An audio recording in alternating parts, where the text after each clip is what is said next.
ऐसी ही बेहतरीन कहानियाँ सुनने के लिए केपी नॉवल चैनल को लाइक, शेयर और सब्सक्राइब करें। आने वाली कहानियों के बारे में जानने के लिए हमारे टेलीग्राम से जुड़ें। लिंक डिस्क्रिप्शन में है। BTTH, मैंने जुनर से शादी की लेकिन उसने हमारी शादी को पूरा करने से इनकार कर दिया। अध्याय 101। ओह नहीं, मेरी स्वर्गीय ज्वाला फिर से चली गई। जैसे ही रानी मेडुसा एक रंगीन छोटे सांप के रूप में वापस लौटी, फेई के दिल में जलन आखिरकार पूरी तरह से खत्म हो गई। उसने गर्म हवा की एक सांस छोड़ी, धीरे से खड़ा हुआ और खींचा। फिर अभ्यास के साथ उसने छोटे सांप को उठाया और उसे अपनी आस्तीन में रख लिया। सिस्टम की भावनात्मक प्रतिक्रिया के माध्यम से गूफी को पता था कि उसकी आत्मा के भटकने के दौरान रानी मेडुसा ने उसके प्रति कुछ हत्या का इरादा किया था। सौभाग्य से उसने अंत में एक बहुत ही बुद्धिमानी भरा निर्णय लिया था। मैं अब कई दिनों से एकांत में हूँ। वह छोटी लड़की जियान अधीर हो रही होगी, गूफी ने धीरे से कहा जब वह पत्थर के कक्ष से बाहर चला गया। औषधीय जड़ी बूटी वर्ग की ओर जाने का इरादा रखता था।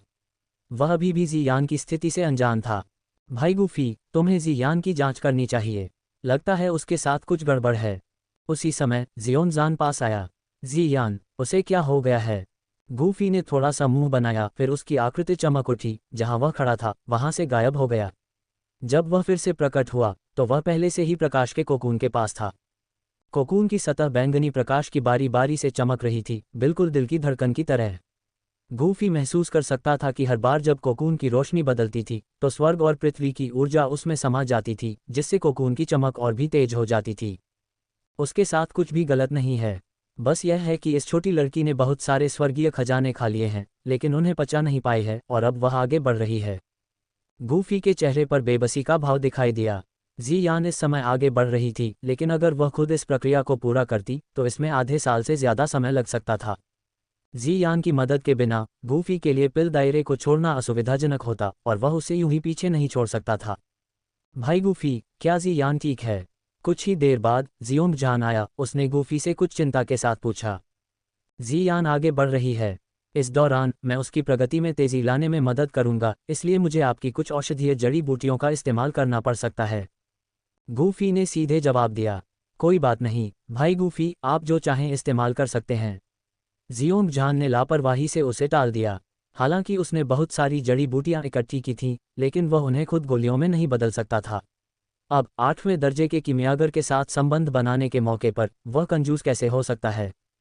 धन्यवाद। मैं जियान को तेजी से आगे बढ़ने में मदद करने के लिए कुछ औषधीय तरल पदार्थों को परिष्कृत कर रहा हूं, इसलिए मैं इस दौरान परेशान नहीं होना चाहता। चिंता मत करो, आज से कोई भी इस हॉल में प्रवेश नहीं करेगा। जियोंगजान ने सिर हिलाया और फिर पीछे हट गया। एक बार जियोंगजान के चले जाने के बाद गूफी की आत्माशक्ति जड़ी बूटी के चौक पर बह गई और फिर दर्जनों जड़ी बूटियां तेजी से उसकी ओर उड़ीं। तुरंत गूफी ने एक कड़ाही निकाली, उसे जमीन पर रखा और उसकी हथेली से एक लौ निकली जो जड़ी बूटियों को परिष्कृत करने के लिए कड़ाही में प्रवेश कर गई। स्वर्गीय लौ के तड़के के तहत जड़ी बूटियां जल्दी से औषधीय सार में बदल गईं। अंत में सभी सार एक शक्तिशाली औषधीय तरल में विलीन हो गए। गूफी ने परिष्कृत तरल को बैंगनी कोकून की सतह पर समान रूप से लगाया। शक्तिशाली औषधीय ऊर्जा तेजी से कोकून में फैल गई, जिससे इसकी रोशनी और भी तेज हो गई। इस दर पर उसे 1 महीने से कुछ ज्यादा समय में कोकून से बाहर निकलने में सक्षम होना चाहिए। गूफी ने बैंगनी कोकून पर नजर डाली और फिर क्रॉस लेग करके साधना करने बैठ गया। उसके जैसे साधक के लिए 1 महीना लंबा नहीं था। यह उसके लिए शांत होने और मध्य आत्मा क्षेत्र को समझने का एक अच्छा अवसर भी था, जिसे उसने अभी अभी तोड़ा था। जहां तक जियोई जियान और किंगलिन की बात है, वे पवित्र गोली शहर में शेर राजा और आदरणीय तियानहुओं की चौकस निगाहों के नीचे सुरक्षित थे, इसलिए उनके बारे में चिंता करने की कोई जरूरत नहीं थी। महाद्वीप का उत्तर पश्चिमी क्षेत्र, जियानान अकादमी। गुरुजी, हम फिर से बहुत देर कर चुके हैं। स्वर्गीय ज्वाला पहले ही गूफी द्वारा ले ली गई है। अकादमी के भीतर एक कमरे में जियाओयान ने ब्लैक रिंग में याओ लाओ के साथ उत्सुकता से संवाद किया। एक लंबी यात्रा के बाद जियाओयान आखिरकार जियानान अकादमी में पहुंच गया था। पहुंचने पर जियाओयान ने स्वाभाविक रूप से गूफी के इर्द गिर्द की किंवदंतियों के बारे में सुना था। गुरुजी, क्या आपने नहीं कहा था कि सामान्य लोग अपने जीवन काल में केवल एक स्वर्गीय ज्वाला को ही परिष्कृत कर सकते हैं? ऐसा कैसे है कि गूफी इतनी सारी स्वर्गीय ज्वालाओं को परिष्कृत कर सकता है?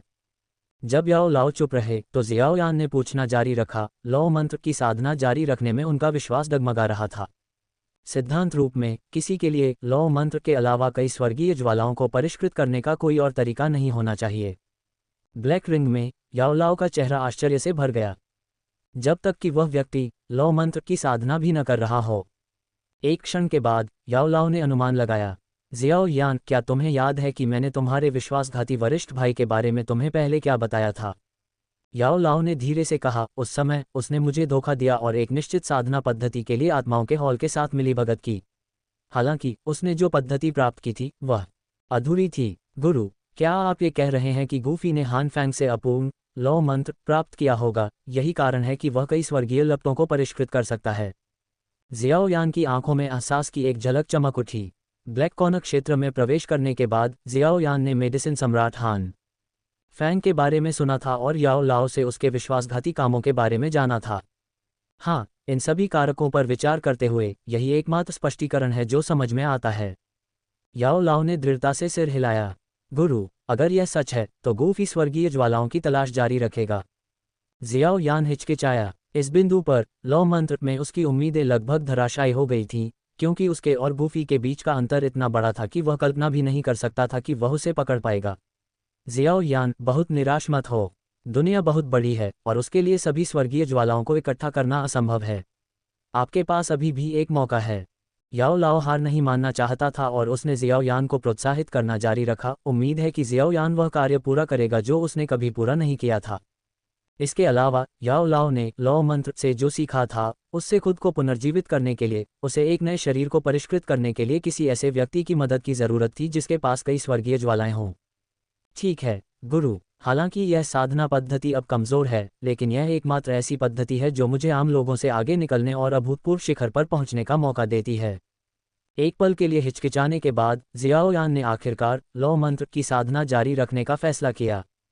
जियाओ यान, यह अच्छा है कि तुम इस तरह सोचते हो। याओ लाओ ने संतुष्टि के साथ सिर हिलाया। गुरुजी, चूंकि जिया नान अकादमी में केवल एक युवा लौ बची है तो क्या हमें यहाँ और रहना चाहिए? जियाओ यान ने पूछा। धधकते आकाश क्यूई रिफाइनिंग टॉवर के भीतर हृदय की लौ अभी भी हृदय की लौ उत्सर्जित कर सकती है जो तुम्हारी साधना के लिए सहायक है। पहले दूसपिरिट क्षेत्र में प्रवेश करो और फिर हम जाने पर विचार करेंगे। याओ लाओ ने आह भरी, उसकी अभिव्यक्ति भारी थी। आखिरकार जिस स्वर्गीय लपटों की उन्होंने 2 बार तलाश की थी उसे पहले ही दूसरों ने ले लिया था, जिसने उनकी मूल योजनाओं को अस्त व्यस्त कर दिया। अध्याय 102, पुरुषों को अच्छी तरह से संपन्न महिलाएं पसंद हैं। 1 महीने बाद गोली के दायरे में बैंगनी कोकून के पास बैठे गूफी ने एक बार फिर अपनी आंखें खोलीं। उसने औषधीय तरल की एक बोतल निकाली और इसे कोकून की सतह पर समान रूप से लगाया। पिछले महीने से उसने हर 3 दिन में ये प्रक्रिया दोहराई थी। इस बिंदु पर कोकून की सतह पर रंग न केवल अधिक तीव्रता से चमक रहे थे बल्कि हल्की दरारें भी फैलने लगी थीं जिसमें से हल्की बैंगनी किरणें रिस रही थीं। इस आवेदन के तुरंत बाद पूरा हॉल अचानक हिंसक रूप से हिलने लगा। यह आखिरकार सफलतापूर्वक आगे बढ़ने वाला है। गूफी का चेहरा मुस्कुराहट से भरा था क्योंकि उसने देखा कि कोकून अचानक शानदार रोशनी में फट गया। गूफी की चौकस निगाहों के नीचे कोकून पर बैंगनी रोशनी और भी मजबूत होती गई। अंत में एक हल्की दरार की आवाज सुनाई दी। तुरंत ही कोकून की सतह पर छोटी छोटी दरारें चुपचाप फैल गईं। अधिक से अधिक दरारें दिखाई देने लगीं और अंत में कोकून के खोल का एक बड़ा टुकड़ा अचानक गिर गया। पहले टुकड़े के गिरने के साथ कोकून ने एक श्रृंखलाबद्ध प्रतिक्रिया शुरू कर दी जो जल्दी से टूट गया और बैंगनी प्रकाश का एक स्तंभ बाहर निकल आया। बैंगनी प्रकाश का स्तंभ आकाश में ऊपर चला गया, अंततः गूफी द्वारा स्थापित स्थानिक अवरोध से टकराया जिससे लहरों की लहरें उठीं। गूफी ने बैंगनी प्रकाश के विशाल स्तंभ को देखा। अपनी गहरी दृष्टि से वह अंदर एक धुंधली आकृति को स्पष्ट रूप से देख सकता था। प्रकाश स्तंभ एक पल के लिए बना रहा, फिर वह फीका पड़ने लगा और कुछ ही देर बाद वह पूरी तरह से गायब हो गया। उसके भीतर की आकृति फिर गूफी की नज़र में सीधे दिखाई दी। जो आकृति दिखाई दी उसका नग्न जैद जैसा शरीर था जिसके चारों ओर एक हल्की बैंगनी चमक थी जो उसे एक आकर्षक रूप दे रही थी। एक लंबे रेशमी बैंगनी बाल नीचे की ओर झर रहे थे जो दृढ़ और चुलबुले कूल्हों तक पहुंच रहे थे। इस परिपक्व कामुक शरीर पर छोटी लड़की के पहले वाले रूप का कोई निशान नहीं था। क्या ये जियान है? गूफी ने मोहक और परिपक्व आकृति वाली लड़की को चौंक कर देखा। हालांकि उसने खुद को पहले से ही मानसिक रूप से तैयार कर लिया था, फिर भी जियान के बदले हुए रूप को देखकर उसे आश्चर्य हुआ। वह कल्पना भी नहीं कर सकता था कि पहले वाली छोटी सी शरारती लड़की इतनी अच्छी तरह विकसित होगी और इतनी आकर्षक। जियान प्रकाश स्तंभ के भीतर आलस से खींची हुई थी। एक पल में उसके पहले से ही आकर्षक वक्र पूरी तरह से उजागर हो गए। जियान ने आलस से अपनी आंखें खोलीं और अपने बगल में अभी भी हैरान गूफी को देखा। एक चंचल विचार उसके दिमाग में आया और उसने उसे एक शर्मीली, चुलबुली नज़र से देखा। इस चुलबुली नज़र को पाकर गूफी का पूरा शरीर कांप उठा। फिर उसने व्यंग्यात्मक ढंग से मुस्कुराया और अपना सिर हिलाया। इस लड़की में अभी भी एक बच्चे जैसा दिल था। गूफी ने अपनी नज़र सीधी रखते हुए एक तेज हरकत की और अपनी स्टोरेज रिंग से एक रोब निकाला और उसे जियान को देने ही वाला था। हालांकि जैसे ही उसका हाथ उसके शरीर को छूता है, वह कांप उठती है। उसका शरीर अचानक एक दृश्यमान दर से सिकुड़ने लगता है। कुछ ही सांसों में कामुक सुंदरता वापस एक छोटी, नग्न छोटी लड़की में बदल जाती है। हाहा। जियान के अचानक बदलाव से गूफी अपनी हंसी को रोक नहीं पाता। जियान खुद इस बदलाव से चौंक गई, लेकिन जब उसने देखा कि उसका शरीर अपनी पूर्व छोटी लड़की की स्थिति में वापस आ गया है तो उसकी भौहें तुरंत सिकुड़ गईं। लानत है बॉडी ट्रांसफॉर्मेशन ग्रास पर, यह मुझे बड़ा नहीं होने देगी। वो बड़े भाई गूफी, तुम बहुत बुरे हो, मुझ पर हंस रहे हो। अपने सामने गूफी को देखकर जियान गुस्से से उस पर झपटा। उसके छोटे हाथ उसकी छाती पर मार रहे थे। ठीक है, अपने कपड़े पहन लो। गूफी ने जियान के ऊपर कपड़े डाले और मुस्कुराते हुए कहा, वास्तव में तुम इस तरह बहुत अच्छी लग रही हो, बहुत प्यारी। नहीं, मैं नहीं हूँ। ये सुनकर जियान ने बार बार अपना सिर हिलाया। बहन जियाओ यिक्सियन ने मुझे बताया कि पुरुषों को केवल अच्छी तरह से संपन्न महिलाएं पसंद होती हैं, और जब वे एक सुंदर महिला को देखते हैं तो वे पलक भी नहीं झपकाते। बड़े भाई गूफी, क्या तुम भी ऐसे ही हो? ओह, चलो पहले पिल दायरे से निकल जाते हैं। गूफी लड़की की टिप्पणी से थोड़ा शर्मिंदा था, इसलिए उसने जवाब नहीं दिया और इसके बजाय जियान से चले जाने का आग्रह किया। आखिरकार वे दोनों 1 महीने से ज्यादा समय से पिल दायरे में थे। जियाओ यिक्सियन और किंगलिन अभी भी अपनी सही स्थिति नहीं जानते थे और बहुत चिंतित होंगे। बड़े आदमी, अलविदा। जब वे जाने वाले थे, जियान ने जियोंग जान को अलविदा कहा। जियोंग जान को जियान के उपनाम से कोई परेशानी नहीं थी, वह बड़ी मुस्कान के साथ मुस्कुरा रहा था। शाम। पवित्र पिल सिटी में एक सराय की पहली मंजिल पर लॉबी में, जहां जियो यिक्सियन और किंगलिन रह रहे थे, काले कपड़े पहने एक घूंघट वाली महिला दूसरी मंजिल पर एक निश्चित जगह की ओर लालसा से देख रही थी। युवा मास्टर गूफी वापस क्यों नहीं आए अभी तक? काले रंग की महिला कोई और नहीं बल्कि राक्षसी काओ यंग थी। शुरू में जब उसने सुना कि गूफी ने 3000 जलती हुई ज्वाला ले ली है और वह नहीं गया तो वह बहुत खुश हुई। लेकिन अब गूफी 1 महीने से अधिक समय से दिखाई नहीं दिया था, मानो वह पूरी तरह से गायब हो गया हो। इसे भूल जाओ, ऐसा लगता है कि मैं उसे आज नहीं देख पाऊंगी। आह भरते हुए काओ यंग जाने के लिए तैयार हो गई। हालांकि जैसे ही वह मुड़ी, एक आकृति जिसे वह देखने के लिए तरस रही थी, प्रवेश द्वार पर दिखाई दी। युवा मास्टर गूफी, मैंने आखिरकार आपको फिर से देखा। काओ यंग जल्दी से चली गई और गूफी का गर्मजोशी से अभिवादन किया। आमतौर पर सादे कपड़ों में भी काओ यंग सराय में ध्यान का केंद्र था। अब ध्यान गूफी पर चला गया। मिस काओ यंग, क्या आपको कुछ चाहिए? गूफी का जवाब आश्चर्यजनक रूप से वैसा ही था जैसा कि वे पहले सड़क पर गलती से मिले थे। इस एक वाक्य ने काओ यंग को उसके द्वारा तैयार किए गए सभी शब्द भुला दिए। पिछले 1 महीने से युवा मास्टर गूफी कहाँ थे? मैं तुम्हें खोज रहा था। काओ यंग की इस अनौपचारिक टिप्पणी ने गूफी और जियान दोनों को ही असहज स्थिति में डाल दिया। ये तथ्य कि वे दोनों खजाने की खोज के लिए पिल दायरे में घुस गए थे, कोई ऐसी बात नहीं थी जिसे सार्वजनिक किया जाना चाहिए। मैं कहाँ जाऊं, ये तुम्हारा काम नहीं है, जियान ने बड़बड़ाया। काओ यंग ने थोड़ा भौहें सिकुड़ी। अब उसे गूफी के बगल में खड़ी छोटी लड़की का ध्यान आया। उसने अपनी नज़र जियान पर केंद्रित की और उसकी आभा को महसूस किया। चुपके से चौंक गई। वह इतनी छोटी है, फिर भी उसके पास पहले से ही एक सम्राट की साधना है। वह मुझसे कमज़ोर नहीं है। क्या वह यंग मास्टर गूफी की बहन हो सकती है? काओ यंग ने अनुमान लगाया। छोटी बहन, गलत मत समझो, मैं सिर्फ बड़े भाई गूफी के बारे में चिंतित हूँ, मेरा कोई और मतलब नहीं था। काओ यंग ने मुस्कुराते हुए समझाया। तुम बड़े भाई में स्पष्ट रूप से दिलचस्पी है। आपको लगता है कि मैं नहीं बता सकता। जियान की तीखी टिप्पणी ने काओ यंग को थोड़ा शर्मिंदा कर दिया। मिस काओ यंग, मेरा सुझाव है कि आप सराय छोड़ दें। यदि आप और अधिक समय तक रुकती हैं तो मैं गारंटी नहीं दे सकता कि क्या हो सकता है। अचानक गूफी की आवाज़ ठंड से सराबोर गूंजी, जिससे काओ यंग घबरा गई। अध्याय 103, आत्माओं के हॉल से आश्चर्यजनक हमला। काओ यंग को गलत और भ्रमित महसूस होता है। भावनात्मक मूल्य 50 से बढ़ जाता है। युवा मास्टर गूफी, क्या वास्तव में आपके मन में मेरे प्रति इतना बड़ा पूर्वाग्रह है? अगर आप वास्तव में मुझे इतना नापसंद करते हैं तो मैं बस चला जाऊंगा। गूफी की आवाज़ में ठंडे स्वर ने काओ यंग को बहुत गलत महसूस कराया। उसने खुद से सवाल किया, सोच रही थी कि क्या उसने उसकी नापसंदगी के लायक कुछ गलत किया है। क्या ये वास्तव में उसे उससे घृणा करने के लिए पर्याप्त था? अगर तुम यहाँ हो तो क्यों छिप रहे हो? गूफी ने काओ यंग को अनदेखा किया और इसके बजाय हॉल के भीतर हवा में एक स्थान पर ध्यान केंद्रित किया। हे, जैसा कि किसी ऐसे व्यक्ति से उम्मीद की जाती है जो 3000 जलती हुई लौ को वश में कर सकता है। जैसे ही गूफी ने बात की, हवा में एक हल्की लहर उठी, साथ ही हॉल में एक ठंडी आवाज़ गूंज उठी। उसके बाद काले वस्त्रों में लिपटे दो व्यक्ति धीरे धीरे मुड़ी हुई जगह से निकले। आत्माओं के हॉल से लोग हमेशा चूहों की तरह चुपके से काम करते हैं। गूफी की आंखें बर्फीली हो गईं क्योंकि उसने दो आकृतियों को घूर कर देखा। क्या हो रहा है? क्या ये लोग आत्माओं के हॉल से हैं? वे वास्तव में पवित्र गोली शहर में आए हैं। इन आकृतियों के अचानक प्रकट होने से सभी आश्चर्यचकित हो गए। तो मैंने उसे गलत समझा। दो काले वस्त्र पहने हुए व्यक्तियों को देखकर काओ यंग को एहसास हुआ कि गूफी के पहले के शब्द वास्तव में उसके लाभ के लिए थे। वह जानता था कि खतरा आसन था और उसने उसे पहले से ही सराय छोड़ने के लिए मनाने की कोशिश की थी। इस समय आदरणीय त्यान हुओ भी भौहें सिकुड़ते हुए बालकनी में दिखाई दिए। उन दोनों की रक्षा करो। गूफी ने आदरणीय त्यान हुओ को एक संदेश भेजा, ये जानते हुए कि आत्माओं के हॉल के लोग शायद कुछ समय से दुबके हुए थे, उनकी वापसी की प्रतीक्षा कर रहे थे। इससे उन्हें बहुत आश्चर्य नहीं हुआ क्योंकि उनके द्वारा 3000 जलती हुई ज्वाला को वश में करने की खबर पिल टॉवर में व्यापक रूप से जानी जाती थी। ये वास्तव में कोई रहस्य नहीं था और हॉल ऑफ सोल की घुसपैठ क्षमताओं के साथ ये संभावना थी कि उनके पास पिल टॉवर के भीतर एजेंट थे। हॉल ऑफ सोल्स के लोगों, आप पवित्र पिल सिटी में अपराध करने की हिम्मत करने के लिए बहुत साहसी हैं। काओ यंग अब स्थिति से अवगत होकर दो सोल पैलेस के आंकड़ों पर गुस्से से चिल्लाया। हे, यहाँ बूढ़े आदमी ने पहले से ही एक आत्मा अवरोध स्थापित कर दिया है।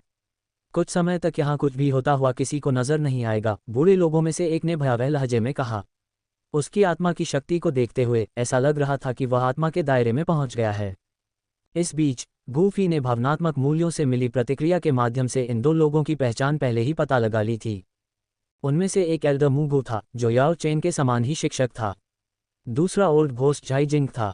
मूगू एक 3 स्टार डू वेनेरेट और 8वें दर्जे का कीमियागर था, जबकि झाई जिंग एक 5 स्टार डू वेनेरेट था। तुम अपने आप में काफी आश्वस्त लग रहे हो, गूफी ने एक मजाकिया मुस्कान के साथ टिप्पणी की।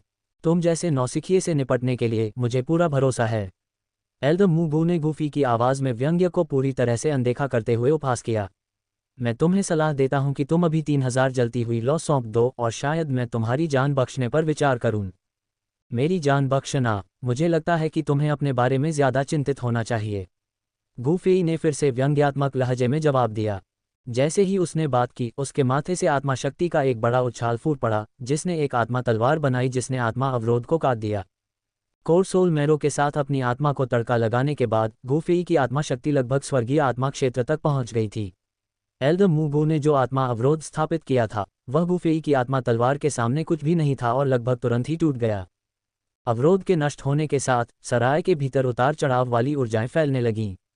एल्डर मूगू को आश्चर्य हुआ, भावनात्मक मूल्य 20 से बढ़ गया। ये कैसे संभव है? एल्डर मूगू चौंक गए। उन्होंने कभी उम्मीद नहीं की थी कि इस युवक की आत्मा शक्ति इतनी मजबूत होगी जो उनके आगे बढ़ने से पहले ही आत्मा अवरोध को तोड़ देगी। ये पिल टॉवर का क्षेत्र है, हॉल ऑफ सोल्स यहाँ अपनी मर्जी से काम नहीं कर सकता। जैसे ही यह आवाज़ हॉल में गूंजी, काले वस्त्र पहने लोगों के चेहरे तुरंत गंभीर हो गए। उनमें से एक ने आसमान की ओर देखा, उसकी आवाज़ कर्कश थी, जुबान कोंगजी। बढ़िया, मास्टर जल्दी ही यहाँ आएंगे। आप दोनों सोल हॉल मिनियन आज होली पिल सिटी नहीं छोड़ेंगे। काओ यंग ने यह आवाज़ सुनकर राहत की सांस ली और आनंदित हुआ। लानत है, एल्डर मूगू हवा में मंडरा रहा था, उसकी भयावह निगाहें गूफी पर टिकी हुई थीं, जो ठंडी रोशनी से चमक रही थी। उसने उम्मीद नहीं की थी कि पिल टॉवर के बुजुर्गों द्वारा उसकी सावधानीपूर्वक योजनाएं विफल कर दी जाएंगी। अब जब उनका स्थान उजागर हो गया था, तो अधिक समय तक रुकने से संभवतः पिल टॉवर से अधिक शक्तिशाली विशेषज्ञ आ सकते थे। जुबान कोंगजी, यह मामला पिल टॉवर से संबंधित नहीं है। आपको इसमें हस्तक्षेप क्यों करना चाहिए? ओल्ड घोस्ट झाई जिंग, जो अब तक चुप था, आखिरकार बोला। उसकी आवाज़ निराशा से भरी हुई थी क्योंकि वह आकाश की ओर चिल्ला रहा था। हे, ये होली पिल सिटी है। अगर मैंने सोल हॉल को यहाँ लापरवाही से काम करने दिया तो पिल टॉवर अपनी प्रतिष्ठा कैसे बनाए रख पाएगा? आवाज़ प्राचीन और दूर एक बार फिर गूंजी, अंतरिक्ष में एक शून्य से गूंजती हुई। स्पष्ट रूप से वक्ता अभी तक नहीं आया था, लेकिन दूर से अपनी आभा प्रक्षेपित कर रहा था। बूढ़े भूत, चलो। एल्डर मूगू ने स्थिति की गंभीरता को भांपते हुए पीछे हटने का तुरंत निर्णय लिया। आपको लगता है कि आप अपनी मर्जी से आ और जा सकते हैं? तुम हमें कम आंक रहे हो। गूफी ने वार किया, जिससे एल्डमूगो के नीचे से लपटों का एक खंभा फूट पड़ा। तो ये वास्तव में एक स्वर्गीय ज्वाला है। एल्डमूगो का चेहरा लालच से चमक उठा, क्योंकि उसने ज्वाला के भीतर अजीब ऊर्जा को महसूस किया। उसने लंबे समय से ऐसी शक्ति की लालसा की थी। उसने अपनी हथेली को आगे बढ़ाया, एक विशाल ऊर्जा पंजा बनाया जिसने ज्वाला स्तंभ को रोक दिया। बूम! विशाल ऊर्जा तरंग ने एल्डमूगो को कई कदम पीछे हटने के लिए मजबूर कर दिया। उनकी अभिव्यक्ति और अधिक गंभीर हो गई। स्पष्ट रूप से गूफी की ताकत उनकी अपेक्षाओं से कहीं अधिक थी। मूल रूप से एल्डमूगो ने ओल्ड घोस्ट झाई जिंग को साथ लाया था, ये सोचकर कि उन्हें केवल आदरणीय तियानहुओ से निपटने की जरूरत है और गूफी सिर्फ एक विचार था। लेकिन अब इस युवा ने एक ही चाल में उसे पीछे धकेल दिया था, वास्तव में अपमानजनक। मूगो, ये बच्चा खतरनाक है। अगर हम इसे जीवित छोड़ देते हैं तो ये भविष्य का खतरा बन जाएगा। बूढ़े भूत झाई जिंग ने आखिरकार अपना कदम उठाया। जोर से चिल्लाते हुए उसने अपना हाथ आगे बढ़ाया, जिससे उसकी उंगलियों से चिपचिपी काली धुंध की 5 धाराएं निकल पड़ीं। काली धुंध जल्दी ही भयानक काली जंजीरों में बदल गई, जो खुद को लपेटती हुई शून्य को भेदती हुई गूफी के ऊपर एक पल में दिखाई दी। अचानक हुए हमले से गूफी का चेहरा थोड़ा बदल गया। बूढ़ा भूत मूगू की तरह नहीं था, जिसे खारिज किया जा सकता था। उसकी ताकत 5 स्टार डू वेनेरेट के शिखर के करीब थी। गूफी को उसे गंभीरता से लेने की आवश्यकता थी। अध्याय 104, रक्षक प्रकट होता है। जियान, दूर हटो। गूफी ने कोमल बल की 2 लहरें छोड़ीं, जियान और काओ यंग को कई दर्जन मीटर दूर धकेल दिया। उसकी आकृति तेजी से टिमटिमाती हुई, उन जंजीरों से बचती हुई जो उस पर फेंकी गई थीं। इसके तुरंत बाद गूफी ने अपने हाथ की मुहर बदली और उसके शरीर से प्रचंड लपटें फूट पड़ीं, जिसने आकाश को ढक लिया। 3 प्रकार की अजीब लपटें और 2 जानवरों की लपटें अलग हो गईं, फिर तेजी से फिर से विलीन हो गईं।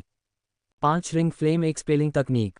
ये देखकर आदरणीय तियानहुओ, जो पहले से ही किंग लिन, जियोई जियान और शेर राजा के साथ सुरक्षित दूरी पर चले गए थे, ने महसूस किया कि उनका दिल धड़कना बंद हो गया। उनकी बूढ़ी आंखें उत्साह से चमक उठीं। ये डू तकनीक कुछ ऐसी थी जो उसने सालों पहले संयोग से हासिल की थी। अपने चरम पर भी उसने फ्लेम तकनीक की शक्ति को पूरी तरह से उजागर नहीं किया था। अलग अलग लपटों की आवश्यकता बहुत सख्त थी। उस समय उसने इस तकनीक की वजह से एक दूसरी फॉलन हॉट फ्लेम को फ्यूज करने की कोशिश करने का जोखिम उठाया था। लेकिन अब गूफी इन कठोर आवश्यकताओं को पूरा करने के कगार पर था। आकाश में 3 प्रकार की स्वर्गीय लपटें मंडरा रही थीं। भयानक गर्मी ने आकाश के इस हिस्से में हवा को तुरंत सुखा दिया। सौभाग्य से जब आत्मा अवरोध पहले ही टूट गया था तो आसपास के सभी लोग पहले ही भाग चुके थे। अन्यथा इस पैमाने की लड़ाई ने अनगिनत लोगों पर कहर बरपा दिया होता। उसने 3 प्रकार की स्वर्गीय लपटों को परिष्कृत किया है। क्या ये हो सकता है कि वह उस पौराणिक तकनीक की साधना कर रहा है? इस समय ओल्ड म्यूगो के शिष्यों में एक पहले कभी न देखी गई इच्छा भर गई। 3 प्रकार की स्वर्गीय लपटें, ये कैसे संभव है? एक शरीर में 3 प्रकार की स्वर्गीय लपटें एक साथ कैसे रह सकती हैं? क्या उसे डर नहीं है कि ये लपटें आपस में टकराएंगी और अंततः फट जाएंगी? कुछ ही दूरी पर काओ यंग और अन्य लोग जो कुछ देख रहे थे उससे पूरी तरह स्तब्ध थे। बूढ़े भूत, इस व्यक्ति को जीवित रखना चाहिए। यह महसूस करते हुए कि गूफी के पास स्वर्गीय ज्वालाओं को मिलाने की तकनीक हो सकती है, बूढ़े म्यूगो ने जल्दी से बूढ़े भूत झाई जिंग पर चिल्लाया। तुम अभी भी इस समय इसके बारे में सोच रहे हो? बूढ़े भूत ने भौहें सिकोड़ीं। उसने अपने बड़े हाथ से आगे बढ़ाया और एक काला हाथ तुरंत शून्य में विलीन हो गया। गूफी के सामने कुछ मीटर की दूरी पर फिर से प्रकट हुआ। भाई गूफी, कृपया सुरक्षित रहें। दूरी पर जियोई जियान, जिसे आदरणीय तियानहुओ द्वारा सुरक्षित स्थान पर ले जाया गया था, बहुत चिंतित था। मुझे कड़ी मेहनत करनी चाहिए ताकि भविष्य में मैं भाई के साथ लड़ सकूं। वह गूफी की मदद करना चाहती थी, लेकिन वह जानती थी कि अगर वह अभी आगे बढ़ी तो वह केवल बोझ ही बनेगी। 5 अंगूठी ज्वाला गठन। ओल्ड घोस्ट झाई जिंग जैसे प्रतिद्वंद्वी का सामना करते हुए, जो खुद से 4 स्टार अधिक शक्तिशाली था, गूफी ने अपना सर्वश्रेष्ठ दिया। 5 रिंग फ्लेम एक्सपेलिंग तकनीक, जो 3 प्रकार की स्वर्गीय लपटों से बनी थी, पृथ्वी स्तरीय डू तकनीकों के शिखर पर पहुंच गई थी, जो स्वर्ग स्तरीय तकनीकों से मेल खाने से बस एक कदम दूर थी। गूफी शक्तिशाली लपटों को नियंत्रित करते हुए, बड़े काले हाथ का सीधे सामना करते हुए गठन के केंद्र में खड़ा था। शक्तिशाली डू तकनीक और उसकी परिष्कृत डू क्यूई ने गूफी को अपने स्तर से ऊपर लड़ने की क्षमता दी। इसके अलावा ओल्ड घोस्ट झाई जिंग के पूरी तरह से लड़ाई के लिए प्रतिबद्ध न होने के कारण गूफी 1 स्टार डू वेनेरेट होने के बावजूद अपनी पकड़ बनाए रखने में कामयाब रहा। ओल्ड घोस्ट, जुवान कोंगजी और अन्य जल्द ही यहाँ आएंगे। हमें अब चले जाना चाहिए। ये देखकर कि ओल्ड घोस्ट झाई जिंग गूफी को जल्दी से नहीं हरा सकता, ओल्ड म्यूगो ने आह भरी। उसे कुछ महसूस हुआ और उसने जल्दी से झाई जिंग को पीछे हटने के लिए कहा। बच्चे, तुम्हारी तकनीक एक दिन मेरी होगी। जब वह चला गया तो बूढ़े मूगू ने अनिच्छा के भाव से गूफी की ओर देखा। वह ठंडे स्वर में हंसा और जियान और काओ यंग पर हथेली से वार किया, जो दूर से देख रहे थे। शुरू से अंत तक आदरणीय तियान हुओ ने ओल्ड म्यूगो और ओल्ड घोस्ट के खिलाफ हस्तक्षेप नहीं किया। वह जानता था कि गूफी उसे जियाओई जियान, किंग लिन और अन्य लोगों की रक्षा करने के लिए पसंद करती है। अब जियान के खतरे में होने के कारण याओ तियान हुओ ने उस पर लक्षित विशाल हथेली के प्रहार को निर्णायक रूप से रोक दिया। हालांकि वह काओ यंग की भी रक्षा नहीं कर सका। क्या मैं मरने जा रहा हूँ? विशाल हथेली में भयानक शक्ति को महसूस करते हुए काओ यंग निराशा से भर गई। वह सिर्फ एक डू सम्राट थी, कोई रास्ता नहीं था जिससे वह एक डू आदरणीय के हमले से बच सकती थी। धमाका! अपनी आंखें बंद करने के बाद उसने एक तेज आवाज सुनी, लेकिन उसके शरीर का अपेक्षित विनाश नहीं हुआ। एक लंबा व्यक्ति उसके सामने खड़ा था, युवा मास्टर गूफी। ये देखकर कि यह गूफी ही था जिसने उसे बचाया था, काओ यंग का दिल तेजी से धड़कने लगा और उसके लिए उसकी प्रशंसा और भी मजबूत हो गई। धन्यवाद, युवा मास्टर गूफी। मैं नहीं जानता कि इस जीवन रक्षक कृपा का बदला कैसे चुकाऊं। काओ यंग ने शालीनता से सिर झुकाया, उसकी लंबी जैद जैसी भुजाएं धीरे धीरे फैल रही थीं, उसकी मुद्रा मोहक थी और उसका सांप जैसा शरीर अविश्वसनीय रूप से आकर्षक था। वास्तव में वह गूफी को पीछे से गले लगाना चाहती थी, लेकिन एक पल के लिए झिझकने के बाद उसने विचार को खारिज कर दिया। वह जानती थी कि बहुत आगे बढ़ने से अस्वीकृति हो सकती है। मिस काओ यंग, आप और मैं दोस्त हैं। यह एक छोटी सी बात थी, इस पर ज्यादा ध्यान देने की जरूरत नहीं है। ये सुनकर गूफी ने पलटकर लापरवाही से अपना हाथ हिलाया, फिर अचानक रुक गया। क्योंकि काओ यंग उसके सामने झुकी हुई थी, उसकी गर्दन के नीचे बर्फीला दृश्य काफी प्रभावशाली था और गूफी को करीब से पूरा नज़ारा दिखाई दे रहा था। खासकर जब काओ यंग ने गूफी को देखने के लिए अपना सिर थोड़ा ऊपर उठाया तो उसकी निगाहें लगभग चुंबकीय थीं, मानो वह उसकी आत्मा को दूर खींचने की कोशिश कर रही हो। चलो चलें। बूढ़े मूगो को इन बातों की परवाह नहीं थी। जियान और काओ यंग पर उसका हमला गूफी और आदरणीय तियान हुओ को रोकने के लिए था। अब जब कोई उन्हें रोक नहीं रहा था तो बूढ़े भूत झाई जिंग और उसने उनके आसपास की जगह को विकृत करना शुरू कर दिया। एक बार जब वे शून्य में प्रवेश कर गए तो जुबान कोंगजी भी उन्हें पकड़ नहीं सका। हॉल ऑफ सोल्स और भी साहसी हो रहे हैं, मेरे गो कबीले के किसी व्यक्ति पर हमला करने की हिम्मत कर रहे हैं। हालांकि तभी पवित्र गोली शहर के बाहर आसमान से एक आवाज़ गूंजी। नया आगंतुक जुबान कोंगजी नहीं था, बल्कि गो कबीले का बुजुर्ग था जो गुप्त रूप से गूफी की रक्षा कर रहा था। शहर से बहुत दूर रहने वाले गूफी के समूह को पवित्र गोली शहर में आते देखकर यह बुजुर्ग थोड़ा शांत हो गया था। लेकिन अभी जब गूफी ने बूढ़े मूंगो और अन्य लोगों से लड़ाई की तो बुजुर्ग ने तुरंत इसे भांप लिया। गू कबीले के बुजुर्ग के प्रकट होने के साथ ही ओल्ड म्यूगो और ओल्ड घोस्ट झाई जिंग के आसपास की जगह तुरंत जम गई। ये शक्ति, क्या ये हो सकता है कि कोई संत उतर आया हो? अपने आसपास जमी हुई जगह को महसूस करते हुए म्यूगो और ओल्ड घोस्ट दोनों चौंक गए। म्यूगो, हम वास्तव में किसके साथ काम कर रहे हैं? तुमने हमें बर्बाद कर दिया है। यह महसूस करते हुए कि वे फंस गए हैं, ओल्ड घोस्ट म्यूगो को कोसने से खुद को नहीं रोक सका। वह बच्चा गू कबीले से है। हमने इस बार वाकई स्टील की प्लेट को लात मारी है। गू कबीले के बुजुर्ग ने जो कहा था उसे याद करते हुए म्यूगो को लगा कि उसकी खोपड़ी में झुनझुनी हो रही है। क्या ये किंवदंतियों का वह प्राचीन कबीला है? ओल्ड घोस्ट झाई जिंग का चेहरा भय से भर गया था। उस पल वह ओल्ड म्यूगो को चीरने के अलावा और कुछ नहीं चाहता था। अगर वह नहीं होता तो वह इस मुश्किल में नहीं पड़ता। वरिष्ठ, हम आत्माओं के हॉल से हैं। आज की घटना गलतफहमी की वजह से हो सकती है। हम आपसे अनुरोध करते हैं कि आप हमें छोड़ दें और हम तुरंत चले जाएंगे। वे दोनों दया की भीख मांगने की कोशिश कर रहे थे, लेकिन गू कबीले के बुजुर्ग ने उन्हें मौका नहीं दिया। मर जाओ। आसमान में बुजुर्ग ने बस अपना हाथ थोड़ा ऊपर उठाया और दोनों खून के बादल में बदल गए। धुंध। हे बुजुर्ग गोकियान, मुझे उम्मीद नहीं थी कि आप इतने समय तक मेरा पीछा करेंगे। अध्याय 105, मेरे साथ घर चलो, मेरे माता पिता से मिलो। हे ये सिर्फ इतना है कि कबीले में हर कोई तुम्हारे बाहर जाने से चिंतित था। बुजुर्ग, जिसे गूफी ने गोकियान के नाम से संबोधित किया, मुस्कुराया और एक झटके में सीधे जिम के सामने आ गया। इस दौरान आपकी कड़ी मेहनत के लिए धन्यवाद बुजुर्ग। गूफी ने गोकियान को एक जूनियर के रूप में सम्मानपूर्वक अभिवादन किया। ये कुछ भी नहीं है। मेरी उम्र में 10 या 20 साल भी मेरी साधना में बहुत फर्क नहीं डालेंगे। लेकिन तुम, युवा, अलग हो। तुम हमारे कबीले का स्तंभ बनने के लिए किस्मत में हो और हम तुम्हें खोने का जोखिम नहीं उठा सकते। ये स्पष्ट था कि वह गूफी के लिए बहुत सम्मान करता था और उससे बहुत उम्मीदें रखता था।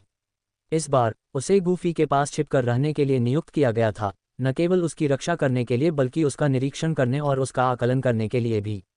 यात्रा के दौरान गूफी के विभिन्न कार्यों ने उसे बहुत संतुष्ट किया था। हालांकि गुकियान को कभी कभी आश्चर्य होता था कि गूफी को पहले से ही सब कुछ कैसे पता लग जाता है, लेकिन अंततः उसने इसका श्रेय गूफी के सावधान स्वभाव और सावधानीपूर्वक योजना को दिया।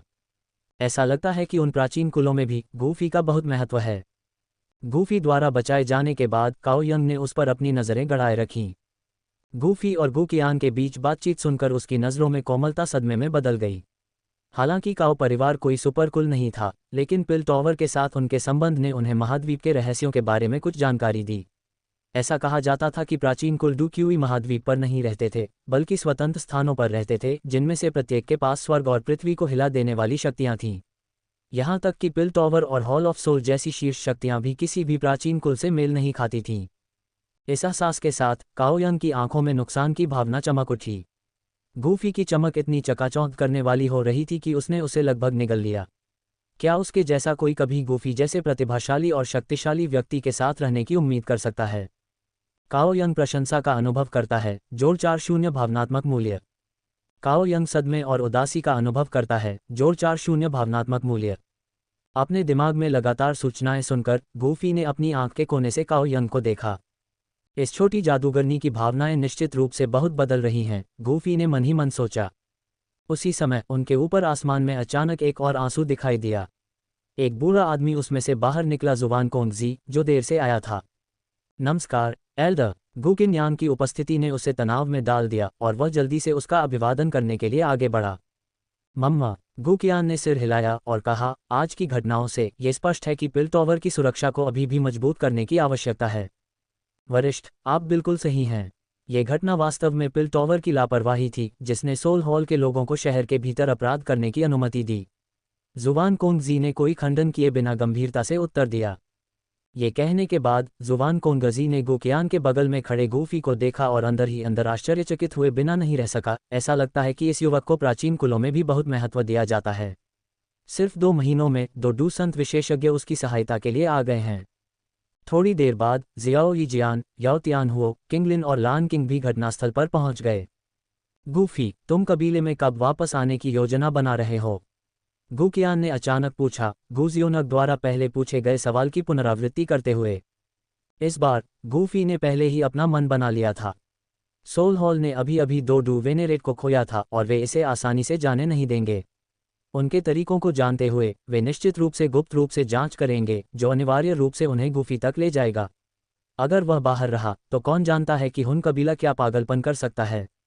इसलिए गूफी ने कुछ समय के लिए कबीले में लौटने का फैसला किया। वह जियाओ यीजियान और किंगलिन को अपने साथ वापस ले जाने के लिए दृढ़ था, लेकिन जियान के लिए। जियान, तुम्हारी क्या योजना है? क्या तुम चाहते हो कि मैं तुम्हें प्राचीन ड्रैगन द्वीप पर वापस ले जाऊं? गूफी ने जियान की ओर देखते हुए पूछा। जियान ने बिना किसी हिचकिचाहट के अपना सिर हिलाया। नहीं नहीं, अगर मैं वापस जाती हूं तो वे मुझे फिर से वो भयानक चीज़ें पीने के लिए मजबूर करेंगे। भाई गूफी, कृपया मुझे अपने साथ रहने दो। मैं वादा करती हूं कि मैं अच्छा व्यवहार करूंगी। उसने अचानक गूफी की आस्तीन पकड़ ली। उसे डर था कि कहीं वह इस बार उसे पीछे न छोड़ दे। ठीक है, मैं सहमत हूं, गूफी ने असहायता से सिर हिलाते हुए कहा। गूफी ने फिर धीरे से जियाओ यीजियान का हाथ थामा और धीरे से बोली, हम एक दूसरे को इतने लंबे समय से जानते हैं, अब वापस जाकर अपने परिवार से मिलने का समय आ गया है। परिवार से मिलो। इन शब्दों ने जियाओ यीजियान को घबराहट की लहर महसूस करते हुए रुकने पर मजबूर कर दिया। आखिरकार वह जिस परिवार से मिलने वाली थी वह एक प्राचीन कबीले के शक्तिशाली प्राणी थे। लेकिन थोड़ी देर की हिचकिचाहट के बाद उसने सहमति में सिर हिलाया। बड़े गुकियान, मैं तुम्हें रास्ता दिखाने के लिए परेशान करूंगी। गूफी ने अपना फैसला लेने के बाद उसकी ओर मुड़ते हुए कहा। हाँ, तुम 1 साल से ज्यादा समय से दूर हो और कबीले के सभी बूढ़े लोग चिंतित हैं। जब तुम वापस आओ तो उनका अभिवादन करना मत भूलना। वह दिल खोलकर हंसा। गूफी और जियाओ यीजियान के रिश्ते पर कोई टिप्पणी नहीं की। बोलने के बाद उसने हल्के से अपना हाथ हवा में घुमाया और एक स्थानिक दरार दिखाई दी। डू सेंट स्तर पर एक लंबी दूरी की अंतरिक्ष सुरंग बनाना आसान था। अलविदा एल्डर जुवान कोंगजी, मिस काओ यंग। जब तक हम फिर से न मिलें, गूफी ने पुकारा और जियाओ यीजियान, जियान और अन्य लोगों को स्थानिक दरार में ले गया। जब तक हम फिर से न मिलें, काओ यंग ने फुसफुसाते हुए कहा। गूफी की आकृति को दूर से गायब होते हुए देखा। उसने मन ही मन उससे एक दिन फिर से मिलने की कसम खाए, उसकी प्रतिभा से प्रेरित होकर खुद को और अधिक प्रयास करने के लिए प्रेरित किया। डूसेन स्तर के विशेषज्ञ गगनयान की सहायता से यात्रा में केवल आधा महीना लगा और जल्द ही वे पूर्वी क्षेत्र में पहुंच गए। अंतरिक्ष सुरंग से निकलने के कुछ ही समय बाद उनके सामने एक विशाल शहर दिखाई दिया। आगे गु पवित्र शहर है, गूफी ने विशाल शहर की ओर इशारा करते हुए कहा। शहर को पहली बार देखते ही जियाओ यीजियान और अन्य लोग दंग रह गए। शहर पूरी तरह से हल्के नीले रंग के विशाल पत्थरों से बना था, जो समय के साथ पुराने हो गए थे। उन पर हल्के हरे रंग की काई रेंग रही थी, जिससे शहर एक प्राचीन और कुछ हद तक क्षयग्रस्त रूप दे रहा था। शहर के भीतर से पुरातनता की एक शक्तिशाली आभा निकल रही थी।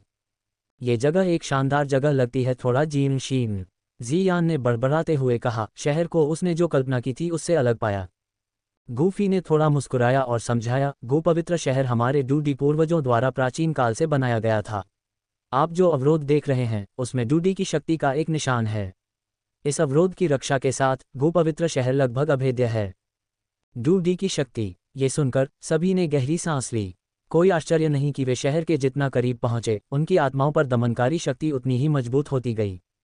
डूडी के प्रति सम्मान दिखाने के लिए प्राचीन पवित्र शहर के 3 किलोमीटर के भीतर उड़ान भरना प्रतिबंधित है। हम बाकी रास्ता पैदल चलेंगे, अन्यथा अवरोध हमें नीचे गिरा देगा। इसके साथ गूफी जमीन पर उतर गया और बाकी लोग भी उसके पीछे चले गए। अध्याय 106। वह वास्तव में एक महिला को वापस लाया। गु पवित्र शहर के द्वार पर काले कवच पहने हुए 100 आकृतियां लंबे भाले पकड़े हुए खड़ी थीं। उनकी तीखी और ठंडी निगाहें लगातार चारों ओर घूम रही थीं, जिससे एक भयानक आभा निकल रही थी। Elder Gaganyaan, young master Goofy. जैसे ही गूफी और एल्डर गगनयान शहर के द्वार के पास पहुंचे, ब्लैक सबमर्ज्ड आर्मी के पहरेदारों ने तुरंत अपने चेहरों पर गहरा सम्मान दिखाया। क्या वह यंग मास्टर गूफी की नई गर्लफ्रेंड है? यंग मास्टर गूफी किसी को वापस लाए हैं। मुझे आश्चर्य है कि मिस जुनर कैसी प्रतिक्रिया देंगी। मिस जुनर एक देवी की तरह सुंदर हैं और कोमल और विचारशील हैं। मैं समझ नहीं पा रहा हूं कि यंग मास्टर गूफी उनसे क्यों अलग हो गए और एक नया प्यार क्यों तलाश रहे हैं। मुझे लगता है कि यंग मास्टर गूफी की नई गर्लफ्रेंड भी देवी की तरह खूबसूरत है, मिस जुनर से बिल्कुल भी कम नहीं।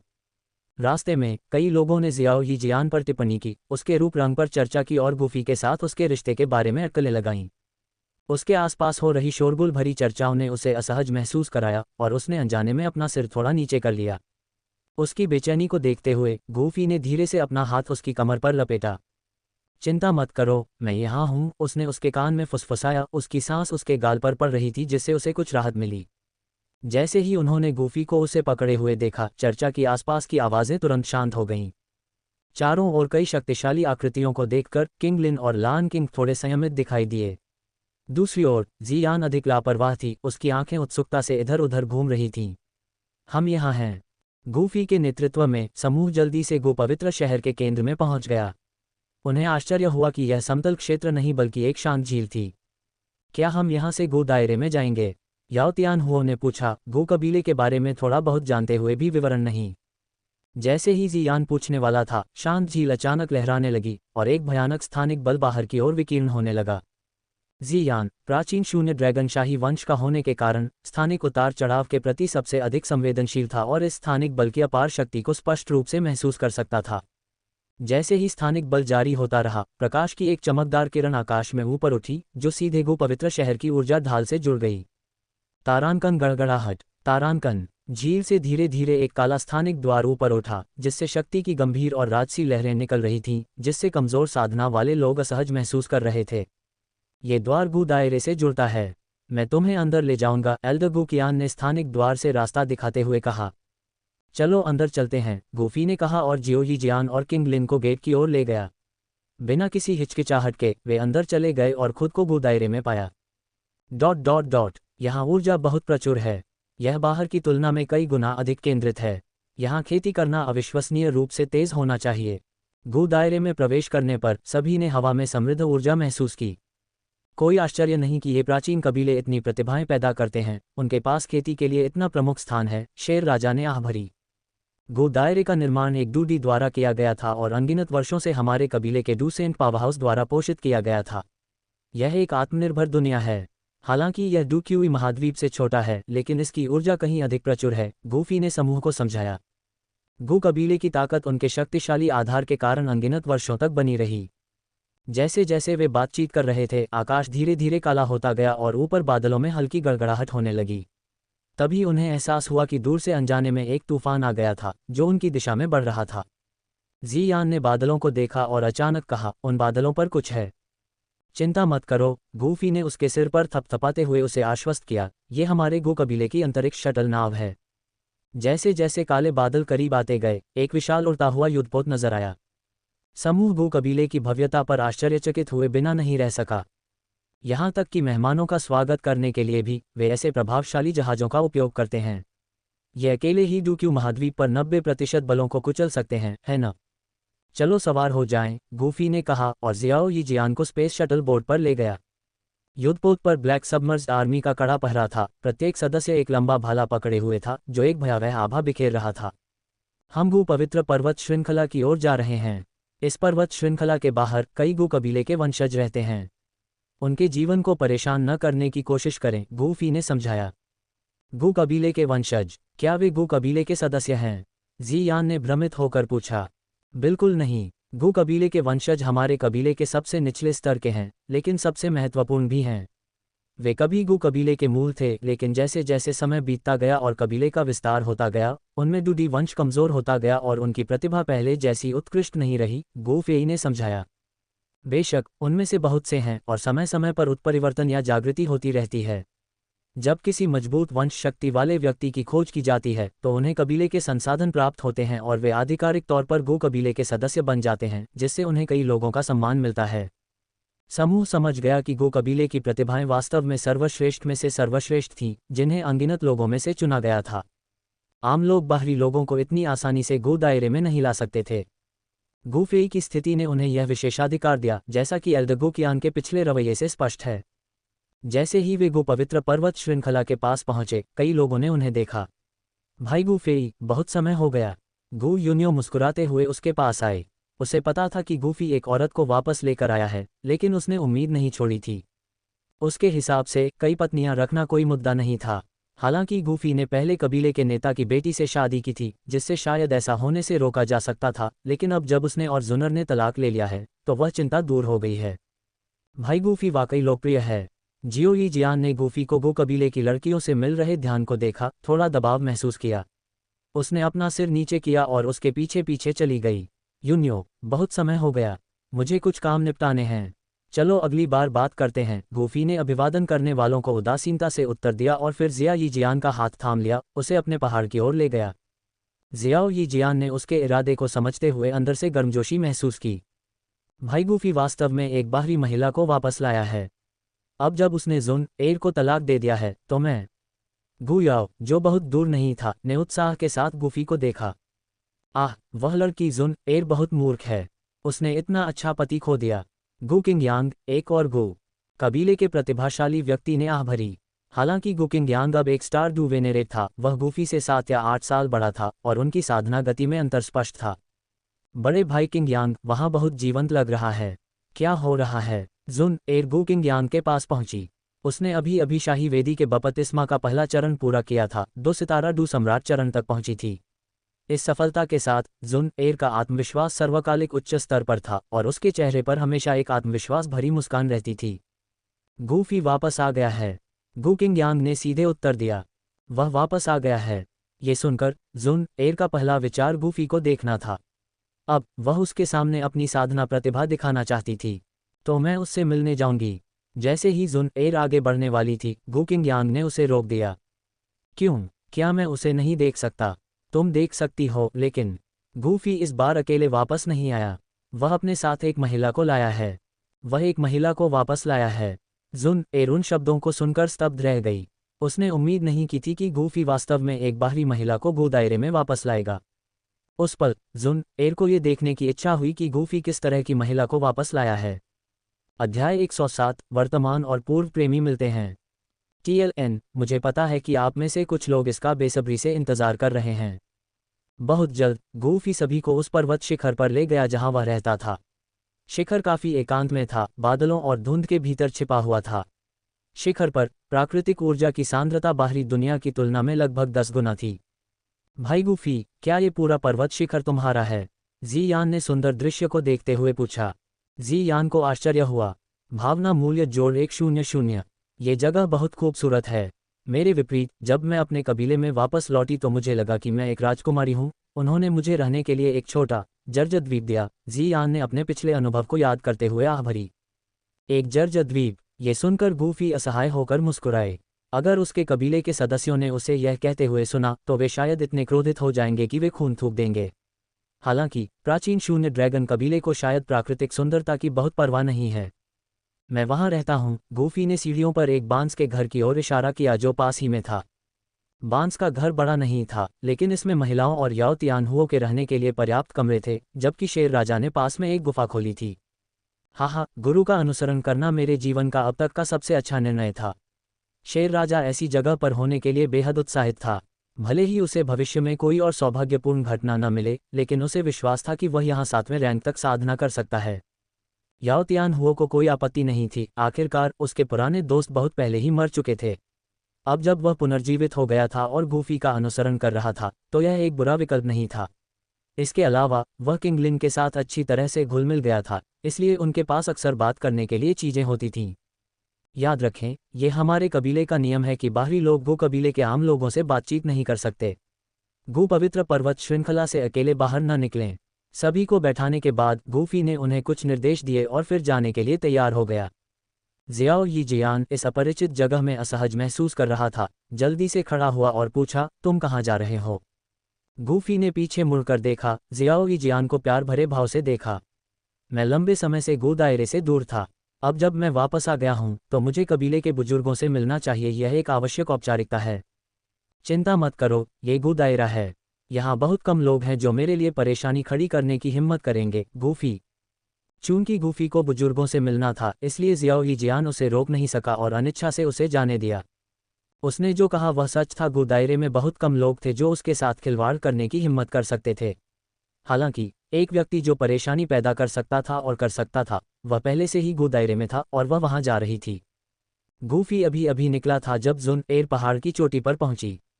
याओ तियानहुओं ने सबसे पहले महसूस किया कि कोई आ रहा है और तुरंत जांच करने के लिए बाहर निकल गया।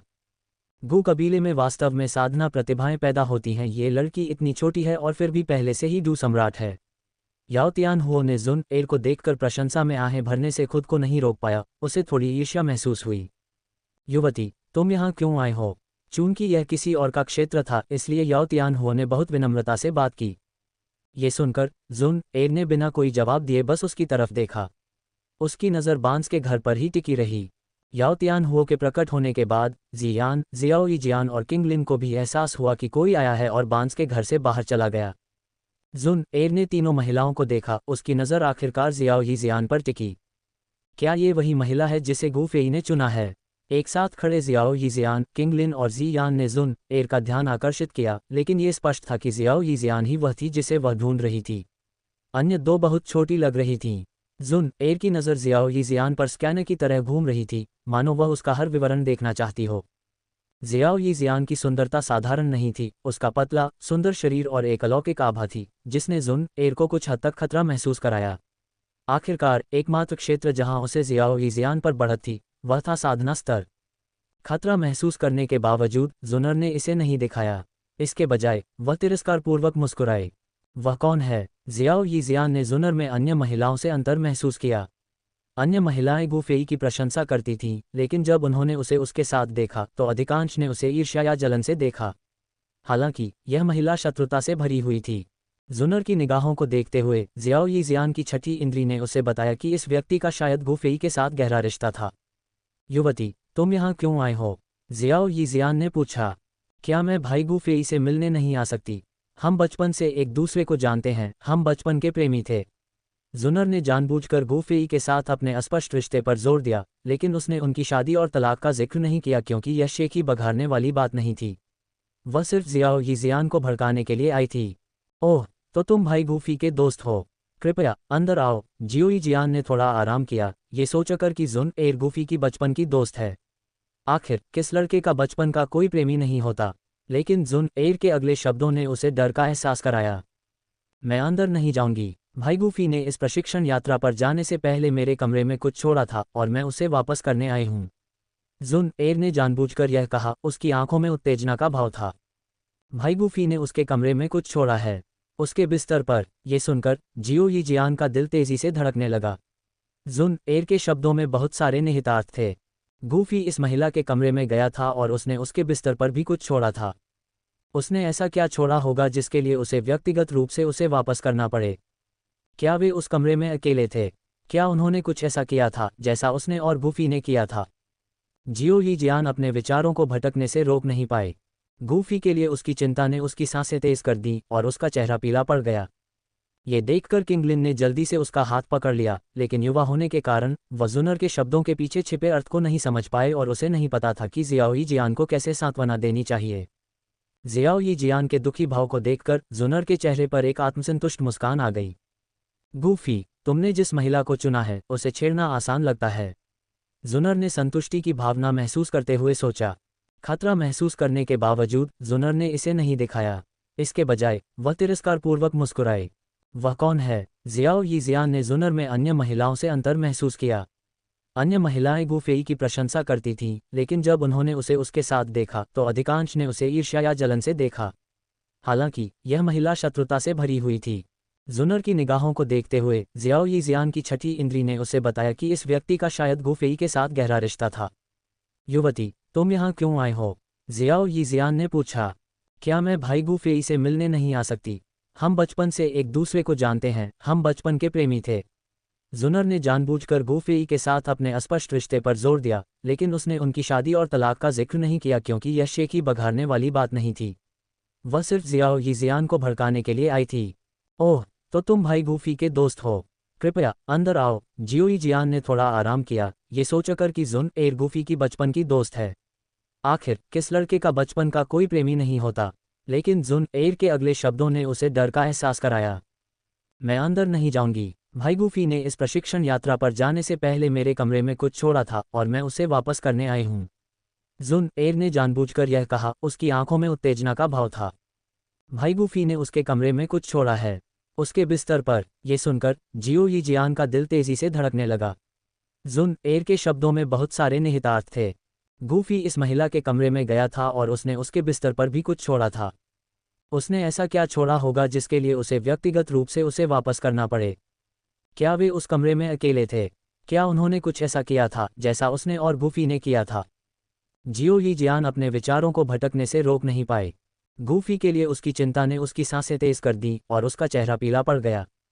किंगलिन ने यह देखकर जल्दी से उसका हाथ पकड़ लिया, लेकिन युवा होने के कारण वह जुनर के शब्दों के पीछे छिपे अर्थ को नहीं समझ पाए और उसे नहीं पता था कि जियाओ यी जियान को कैसे सांत्वना दी जाए।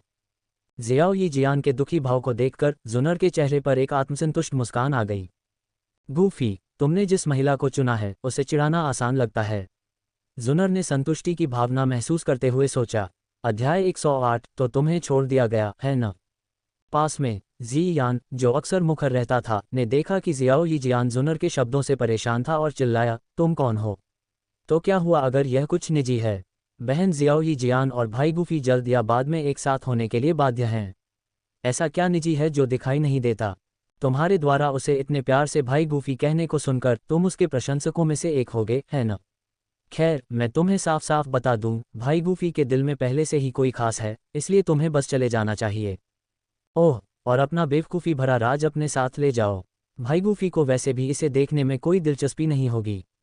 जी यान को इस बात की परवाह नहीं थी कि वे किसी और के मैदान पर थे। भले ही उसके सामने वाला व्यक्ति गो कबीले से ही क्यों न हो, अगर उसे वह पसंद नहीं आता तो वह जवाब देने में संकोच नहीं करेगी। किंगलिन ने प्रशंसा से जी यान को देखा। वे लगभग एक ही उम्र के थे, लेकिन जी यान कहीं ज्यादा स्पष्ट था। जियाओ यी जियान, जो जुनर के शब्दों के कारण चिंतित महसूस कर रही थी, जियान की टिप्पणियों पर थोड़ा मुस्कुराए बिना नहीं रह सकी। इस छोटी लड़की ने न केवल मूड को बेहतर बनाया, बल्कि अपने आसपास के लोगों में सकारात्मक ऊर्जा भी लाई। हालांकि जुनर की नज़र में जियाओ यी जियान की राहत सिर्फ हंसी की बात थी। ठंडी मुस्कान के साथ उसने सहजता से एक धमाका किया। तो क्या हुआ अगर वे साथ हैं? गूफी और मैं शादीशुदा हैं क्या? ये सुनकर जियाओ यी जियान की मुस्कान तुरंत फीकी पड़ गई और उसका पहले से शांत मूड फिर से गिर गया। कुछ लोग सोचते हैं कि वे कुछ खास हैं क्योंकि उन्हें कुछ ध्यान मिला है, लेकिन उन्हें नहीं पता गूफी ने उनसे पहले मुझे अनगिनत कीमती चीजें दी हैं। उनमें से कोई भी आपको अवाक कर देगा। जुनर ने अपना सिर ऊंचा करके जियाओ यी जियान को देखा। उसका लक्ष्य गूफी की महिला को शर्मिंदा करना था। जी यान और किंगलिन समान रूप से हैरान थे, लेकिन जी यान को तुरंत पता चल गया कि कुछ गड़बड़ है। अगर आप भाई गूफी की पत्नी हैं तो उन्होंने पहले कभी आपका जिक्र क्यों नहीं किया? जी यान ने पूछा। मैंने भाई गूफी से शादी की है और गो कबीले में हर कोई इसके बारे में जानता है। आप जाकर पूछ सकते हैं। जुन एर के आत्मविश्वास भरे व्यवहार को देखकर जी यान भी अपनी निश्चिंतता खोने लगी और बहस करना बंद कर दिया। इसके बजाय जियाओ जियान की ओर देखने लगी। जियाओ जियान का चेहरा पीला पड़ गया, उसके होंठ कांप रहे थे और वह बुदबुदा रही थी। वे शादीशुदा हैं तो मैं क्या हूँ? कोई तीसरा पक्ष? जब बात उसे जानने की आती है तो मैं तुमसे कहीं ज्यादा जानती हूँ। गूफी और मैं बचपन से एक दूसरे के प्रेमी रहे हैं और हमारी शादी के बाद हम लंबे समय तक साथ रहे। मैं उसकी पसंद और स्वभाव को अच्छी तरह से जानती हूँ। ये कहना कि हम दिल से जुड़े हुए हैं कोई अतिशयोक्ति नहीं होगी। जुन एर ने कहा। जियाओ जियान के दर्द भरे चेहरे को देखकर उसके शब्द संतुष्टि से भरे हुए थे। इससे उसे बहुत खुशी हुई। मुझे अभी याद आया, मैंने यहाँ आते समय कुछ लोगों को ये कहते हुए सुना था कि भाई गूफी की एक पूर्व पत्नी थी। पहले तो मुझे इस पर यकीन नहीं हुआ, लेकिन अब ये सच लगता है। किंगलिन ने अचानक कहा। पूर्व पत्नी? तो उसे भाई गूफी ने छोड़ दिया था? जी यान ने सहजता से जवाब दिया। बकवास। उसने मुझे नहीं छोड़ा, हम सौहार्दपूर्ण तरीके से अलग हुए। जुनर ने तुरंत जवाब दिया। जब किंगलिन ने उसके अतीत को सामने लाया तो वह खुद को घिरा हुआ महसूस कर रही थी। हालांकि जियान को बहुत शक्तिशाली हथियार मिल गया था और वह जुनर की ओर इशारा करते हुए हंसने लगी। कोई आश्चर्य नहीं कि भाई गूफी ने कभी तुम्हारा जिक्र नहीं किया। पता चला कि उसने तुम्हें बहुत पहले छोड़ दिया था और तुम फिर भी यहाँ आकर तमाशा करने की हिम्मत कर रही हो। मैं फिर से कहूंगी, यह एक सौहार्दपूर्ण अलगाव था। जुनर की भौहें सिकुड़ गईं और उसने जियान पर दांत पीस लिए। ये छोटी लड़की हानिरहित लग रही थी, लेकिन उसके शब्द जहरीले थे। क्या फर्क है? बात यह है कि भाई गूफी अब तुम्हें नहीं चाहते। जियान ने कंधे उचकाए, उसकी अभिव्यक्ति अवमानना से भरी हुई थी। तुम छोटी सी शैतान, अगर तुम बात करती रही तो मैं तुम्हें आसानी से नहीं छोड़ूंगी। जुनर पूरी तरह से क्रोधित हो गई। क्या तुम लड़ाई की तलाश में हो? कौन किससे डरता है? जियान बिल्कुल भी नहीं डरी। उसने अपनी छोटी मुट्ठियां कस लीं, कार्रवाई के लिए तैयार। जुनर अब इसे और सहन नहीं कर सकती थी। वह भी अभी डू सम्राट के पास पहुंची थी और अपनी ताकत का परीक्षण करने के लिए उत्सुक थी। उसने अपनी डू क्यूई को इकट्ठा किया और जियान पर मुक्का मारा। लेकिन उसे आश्चर्य हुआ, जुनर ने पाया कि जियान की ताकत बहुत बड़ी थी। उसका मुक्का अवरुद्ध हो गया था और उसका हाथ दर्द कर रहा था। वे दोनों निम्न श्रेणी के डू सम्राट थे और याओ तियान हुओ को पता था कि जियान जुनर को संभाल सकता है, इसलिए उसने हस्तक्षेप नहीं किया। इसके अलावा वे गू कबीले के क्षेत्र में थे, इसलिए वह लापरवाही से काम नहीं कर सकता था। जियान की लड़ाई बिल्कुल सही थी। उसके पास इतनी ताकत कैसे है? जुनर हैरान थी, उसे अपने हाथ में दर्द महसूस हो रहा था। वह जियान को सबक सिखाने की कोशिश कर रही थी, लेकिन अब उसे एहसास हुआ कि जियान भी उसके जितना ही ताकतवर है। जुन एर के चेहरे पर उदासी छा गई। इसके अलावा जियान एक छोटी बच्ची लग रही थी, इसलिए जुन एर को लगा कि उसके खिलाफ पूरी ताकत लगाना अनुचित है। आखिरकार वे गूफी के मेहमान थे, जबकि जुन एर को गूफी का सम्मान करने की जरूरत नहीं थी। वह गू कबीले के आतिथ्य नियमों को नहीं भूल सकती थी। मैं तुम्हें एक सलाह देती हूँ, गूफी की पत्नी बनना आसान नहीं होगा। हमारे वंश की ताकत को बनाए रखने के लिए कबीले के बुजुर्ग उसे कभी भी तुम्हारे जैसी साधारण महिला से शादी करने की अनुमति नहीं देंगे। ये जानते हुए कि उसे आगे बढ़ने से कुछ हासिल नहीं होगा, जुन एर ने विदाई के शब्द कहे और जाने के लिए मुड़ गई। जुन एर के जाने के बाद जियाओ जियान के चेहरे पर उलझन थी। वह अभी तक गूफी के बुजुर्गों से भी नहीं मिली थी और पहले ही उसकी पूर्व पत्नी का सामना कर चुकी थी। इस पूर्व पत्नी का रवैया आक्रामक था और अगर जियान और किंगलिन नहीं होते तो आज उसे और भी ज्यादा अपमानित होना पड़ता। बहन जियाओ जियान, इस बारे में ज्यादा मत सोचो। चलो भाई गूफी के लौटने का इंतजार करते हैं, फिर हम बात करेंगे। किंगलिन ने उसे दिलासा दिया। बिल्कुल, मुझे समझ में नहीं आता कि एक पूर्व पत्नी के पास घमंड करने के लिए कुछ भी क्यों होता है। अगर मैं होती तो मैं एक आदमी द्वारा छोड़े जाने के बाद शर्म से खुद को जमीन में गाड़ लेती। जियान की तेज आवाज किंगलिन की आवाज के बाद गूंजी। वह इतनी जोर से बोली कि दूर बैठे लोग भी सुन सकते थे। ... आदरणीय तियान हुओ उनकी रखवाली कर रहे हैं, इसलिए वे ठीक होंगे। गूफी गू दायरे में तेजी से आगे बढ़ रहा था। उसे जियाओ जियान और अन्य लोगों की चिंता नहीं थी, बल्कि उसे इस बात की चिंता थी कि वह कबीले के बुजुर्गों का सामना कैसे करेगा। वह कबीले के नियमों को किसी से भी बेहतर जानता था। अगर वह जियाओ जियान के साथ रहना चाहता था तो उसे पहले उनकी परीक्षा पास करनी थी। कई पर्वत चोटियों से गुजरने के बाद गूफी के सामने एक भव्य हॉल दिखाई दिया। वह हॉल में दाखिल हुआ जहां उसके दादा गूली सबसे आगे बैठे थे। सिर्फ गूली ही मौजूद नहीं थे, कबीले के कई बुजुर्ग भी बैठे थे। उनके गंभीर हाव भाव गूफी को संकेत दे रहे थे कि आज का दिन आसान नहीं होगा। पोता दादा और सभी बुजुर्गों को सम्मान देता है। गूफी ने उचित शिष्टाचार के अनुसार सभी का अभिवादन किया।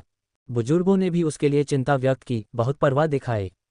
कुछ विनम्रता के बाद गूली की खांसी के साथ हॉल शांत हो गया। बच्चे, क्या तुमने सच में उस लड़की से शादी करने का फैसला किया है जिसे तुम वापस लाए हो? गूली ने मुद्दे पर आते हुए पूछा। हाँ, गूफी ने संकोच नहीं किया। मेरा दिल जियाओ यी जियान से जुड़ा हुआ है। मुझे यकीन है कि वह वही है जिसके साथ मैं अपना बाकी जीवन बिताना चाहता हूँ। गूफी ने गूली को देखा, उसकी आंखें स्थिर थीं। इस दृढ़ निश्चयी नज़र ने गूली की भौहों को थोड़ा सा सिकोड़ दिया। अपने सबसे प्यारे पोते के व्यक्तित्व को अंदर और बाहर से जानने वाले गूली ने समझा कि गूफी ने वास्तव में दृढ़ निश्चय कर लिया है। बच्चे, इतनी जल्दबाजी करने की कोई ज़रूरत नहीं है। तुम्हारा भविष्य अनंत संभावनाओं से भरा है और तुम्हारा जीवन लंबा होगा। अभी ऐसा निर्णय लेने की क्या ज़रूरत है? गू कबीले के एक बुजुर्ग ने उसे मनाने की कोशिश की। गूफी ने दृढ़ता से अपना सिर हिलाया, उसका रवैया अडिग था। चूंकि मैं अपना मन नहीं बदलूंगा, इसलिए जल्दी से निर्णय लेना बेहतर है। हमारे कबीले के नियमों के अनुसार आपकी पत्नी का वंश मजबूत होना चाहिए, तभी आपकी संतान को शक्तिशाली वंश विरासत में मिलेगा, गूली ने भौहें सिकोड़ते हुए कहा। अध्याय 109। जब मैं डूडी बन जाऊंगा तो मेरे वंशजों की वंशावली सर्वोच्च स्तर की होगी। कबीले में सभी निर्णय गो कबीले की वंशावली की दीर्घायु सुनिश्चित करने के लिए किए जाते हैं। यदि बाहरी लोगों के साथ विवाह की अनुमति दी जाती है तो कबीले की वंशावली अनिवार्य रूप से कमजोर हो जाएगी, समय के साथ कमजोर होती जाएगी। इस दृष्टिकोण से गूफी गो कबीले के सदस्य के रूप में परिवार के निर्णय को समझ सकता है। हालांकि समझने का मतलब यह नहीं है कि उसे इन नियमों का पालन करना होगा। इस समय गूली ने गूफी की दृढ़ निगाह को देखा, जो अभी भी अपने पिछले निर्णय पर अडिग था। उसके होठों पर शब्द बदल गए। लेकिन जब तक तुम खुश हो, तुम्हारे दादा तुम्हारा साथ देंगे। गूली ने आह भरी, गूफी के लिए गहरी परवाह करते हुए, ये जानते हुए कि 1 साल पहले जुन एर ने उसे कैसे चोट पहुंचाई थी और कैसे वह भी अभी छाया से बाहर निकलने में कामयाब हुआ था। दादाजी, आपको ये भी पता होना चाहिए कि जियाओ यी जियान के पास भयानक जहर वाला शरीर है। अतीत में महाद्वीप पर भयानक जहर वाले लोग कभी भी शीर्ष स्तरीय विशेषज्ञ नहीं बन पाए क्योंकि वे अंततः युवावस्था में ही मर जाते थे। लेकिन जियाओ यी जियान ने अपने जहर वाले शरीर के खतरों को पूरी तरह से हल कर लिया है। उसकी भविष्य की उपलब्धियां कम से कम डूसेंट होंगी। गूफी के शब्दों ने हॉल में मौजूद सभी लोगों के दिलों को झकझोर दिया। उन्होंने कभी किसी को भयानक जहर वाले शरीर को पूरी तरह से नियंत्रित करते नहीं देखा था। साधना में बाधाओं की कमी के साथ उस तरह का शरीर वास्तव में भयानक था। इसके अलावा भले ही जियाओ यी जियान एक साधारण महिला ही क्यों न हो, जब तक मैंने उसे चुना है वह मेरी पत्नी बन जाएगी। हमारे वंशजों की वंशावली के लिए जब मैं डूडी बन जाऊंगा तो क्या आपको लगता है कि चिंता करने की कोई ज़रूरत होगी? गूफी ने आगे कहा, उसके शब्द इतने वीरतापूर्ण थे कि उसने उपस्थित सभी बुजुर्गों को चौंका दिया। अगर गू कबीले ने एक नया डूडी पैदा किया तो गू कबीले के सभी सदस्य एक बार फिर से अपने डूडी वंश को जगा लेंगे। उस समय क्या कमजोर वंशों के बारे में अभी भी कोई चिंता होगी? बिल्कुल नहीं। साहसी शब्द किसी की आत्मा को शक्ति दे सकते हैं, लेकिन आत्मा की ताकत स्थिति की वास्तविकता को नहीं बदल सकती। यदि आप एक डूडी बन जाते हैं तो स्वाभाविक रूप से सब कुछ ठीक हो जाएगा, लेकिन ऐसा करना कहना जितना आसान है, करना उतना आसान नहीं है। पिछले डूडी के पतन के बाद से डूक्यूई महाद्वीप में 10,000 वर्षों से कोई दूसरा डूडी नहीं हुआ है। कबीले का नेता ऐसा नहीं कर सका, नहीं जियाओ कबीले का वह प्राचीन प्रतिभाशाली व्यक्ति। तुम्हारे पास उनके मुकाबले क्या फ़ायदा है जो तुम्हें डूडी बनने के बारे में इतनी हिम्मत से बोलने की हिम्मत देता है? कबीले के कुछ सबसे पुराने बुजुर्गों ने उस युग को व्यक्तिगत रूप से देखा था। इस वजह से वे समझ गए थे कि डूडी बनना कितना मुश्किल था। हालांकि गूफेई ने उल्लेखनीय प्रतिभा दिखाई थी, लेकिन वह जियाओ कबीले के उस प्रतिभाशाली व्यक्ति से बेहतर नहीं था, तो वह क्यों कर सकता था जो दूसरे नहीं कर पाए? गूफेई समझ गया कि बुजुर्ग 1000 साल पहले के जियाओ कबीले के नेता जियाओ जुवान का जिक्र कर रहे थे, जो एक सर्वोच्च प्रतिभाशाली व्यक्ति थे। वह देवत्व बांडी में आधे कदम आगे बढ़ चुके थे, फिर भी अपने कबीले के पूरे समर्थन के बावजूद डूडी तक पहुंचने में विफल रहे। इसलिए कबीले के लिए गूफेई के साहस पर सवाल उठाना सामान्य था। दावा बुजुर्ग, जैसा कि लोग कहते हैं, यांगीजी नदी की लहरें एक के बाद एक आगे बढ़ती हैं और हर लहर पिछली से ज़्यादा मजबूत होती है। सिर्फ इसलिए कि पिछली पीढ़ी कुछ हासिल नहीं कर पाए, इसका मतलब यह नहीं है कि युवा पीढ़ी नहीं कर सकती। अगर बुजुर्ग मुझ पर विश्वास नहीं करते तो समय सब कुछ साबित कर देगा। भविष्य में गूफेई का नाम डूडी में दर्ज होगा। मैं, गू फेई, इस दुनिया में ज़बरदस्त बदलाव लाऊंगा। गू फेई ने सीधे उस बुजुर्ग की तरफ देखा जिसने उस पर संदेह किया था। उसका लहजा दृढ़ और शक्तिशाली था, जो चुने हुए व्यक्ति की आभा बिखेर रहा था। इस आभा ने गोली को गहराई से प्रभावित किया, जिसने अपने पोते के लिए जोर से जयकार की। ठीक कहा, जैसा कि मेरे पोते से उम्मीद थी। आसमान तक पहुंचने के लिए एक आदमी के पास बड़ी महत्वाकांक्षाएं होनी चाहिए। कौन कहता है कि मेरा पोता डूडी नहीं बन सकता? तुम्हारे दादाजी तुम पर विश्वास करते हैं। गूली का चेहरा मुस्कुराहट से भरा था, उनका ये पोता सचमुच उनकी पसंद का था। हालांकि वह जानता था कि डूडी बनना बहुत मुश्किल था, लगभग असंभव, लेकिन गूफी की महान महत्वाकांक्षा वास्तव में संतुष्टिदायक थी। गूफी के महत्वाकांक्षी व्यवहार ने गूली को यह भ्रम भी दिया, मानो गूफी पहले ही डूडी के दायरे में कदम रख चुका था और गू कबीले में समृद्धि का एक नया युग ला रहा था। गूली के गूफी का खुलकर समर्थन करने के बाद बाकी लोगों के पास कहने के लिए कुछ नहीं था और वे चुप हो गए। आगे बढ़ो, अगर कबीले से कोई विरोध हुआ तो तुम्हारे दादाजी उन्हें अभी के लिए रोक लेंगे। गूली ने गूफी को एक आखिरी आश्वासन दिया। गूफी ने गूली को कृतज्ञता भरी नज़र से देखा। कबीले में अपने दादा की स्थिति के साथ उसे कुछ समय के लिए किसी भी परेशानी का सामना नहीं करना पड़ेगा। जियो यी जियान के बारे में चर्चा करने के बाद बुजुर्गों ने गूफी की हाल की यात्राओं और अनुभवों को सामने लाया। लेकिन गूफी एक उद्देश्य के साथ गूली से मिलने आया था। गंभीर मामलों के खत्म होने के बाद उसका ध्यान कहीं और चला गया और कुछ अनौपचारिक प्रतिक्रियाओं के बाद वह आखिरकार भागने में सफल रहा। हॉल से बाहर निकलने के बाद गूफी अपने निवास पर लौट आया। मैं वापस आ गया हूँ। गूफी बांस के घर के सामने उतरा। धीरे से अपनी वापसी की घोषणा करते हुए उसने दरवाजा खोला, केवल जियो यी जियान का पीला चेहरा देखने के लिए। क्या हुआ? क्या भयानक जहर शरीर ने फिर से हरकत की है? गूफी ने जल्दी से जियो यी जियान की तरफ देखा, उसकी हालत की जांच की। उसके हृदय मेरिडियन में कुछ व्यवधान के अलावा भयानक जहर शरीर के भड़कने का कोई संकेत नहीं था। गूफी, आपकी पूर्व पत्नी पहले यहाँ थी। जी यान ने गूफी को स्पष्ट रूप से सूचित किया। मेरी पूर्व पत्नी जुनर यहाँ आई थी। ये सुनकर गूफी ने भौहें सिकुड़ी। उसने उम्मीद नहीं की थी कि वह बेशर्मी से आकर जियो यी जियान को परेशान करेगी। उसने क्या कहा? गूफी ने पूछा। जी यान और किंग लिन ने जल्दी से सारी घटनाएं बता दीं। वह पहले ही तलाकशुदा है, तो अब उसे क्या चाहिए? गूफी थोड़ा गुस्से में था। वह जुनर की हरकतों को समझ नहीं पा रहा था। उसने उसे कई बार दृढ़ता से बताया था कि वे तलाकशुदा हैं, कि उनके बीच कोई भावना नहीं बची है और वह उसके साथ आगे कोई संबंध नहीं रखना चाहता। फिर भी वह वापस आती रही और इस बार तो उसने जियो यी जियान के साथ भी बदतमीजी की। जब वह ध्यान देता था तो वह उदासीन रहती थी, अब जब उसने उसे जाने दिया है तो वह बेशर्मी से चिपकी हुई है। इसके अलावा उसके पास अभी भी वह भाई जियाओ यांग था। जुनर के व्यवहार के बारे में सोचकर गूफी को घृणा महसूस हुई। तुम्हारे और तुम्हारी पूर्व पत्नी के बीच क्या चल रहा है? जी यान ने उत्सुकता से पूछा। गूफी ने फिर समझाया, जियाओ यी जियान, वह महिला पहले वास्तव में मेरी पूर्व पत्नी थी, लेकिन अब हमारे बीच कोई संबंध नहीं है। गूफी, तुम्हें समझाने की जरूरत नहीं है, मुझे तुम पर विश्वास है। जियाओ यी जियान गूफी के चेहरे पर भाव देखे और अपनी भावनाओं को समायोजित किया, थोड़ा सिर हिलाया। जब गूफी बोली तो उसने उसे गहरे स्नेह से देखा, एक नज़र जो स्वाभाविक और वास्तविक थी, बिल्कुल भी मजबूर नहीं थी। ये वह ईमानदार भावना थी जिसने जियो यी जियान को गूफी पर बिना शर्त विश्वास दिलाया। जी यान ने उन दोनों को देखा, उसकी आंखें जिज्ञासा और मनोरंजन से चमक रही थीं, जैसे कि वह किसी शो का आनंद ले रही हो। उस पल अचानक जी यान और किंग लिन के दिमाग में एक आवाज़ गूंजी, बाहर आओ, इस पल को खराब मत करो। यह आदरणीय तियान हुओ की आवाज़ थी। जी यान और किंग लिन अनुभवहीन थे, लेकिन याओ हुओ ऐसे मामलों में पारंगत थे।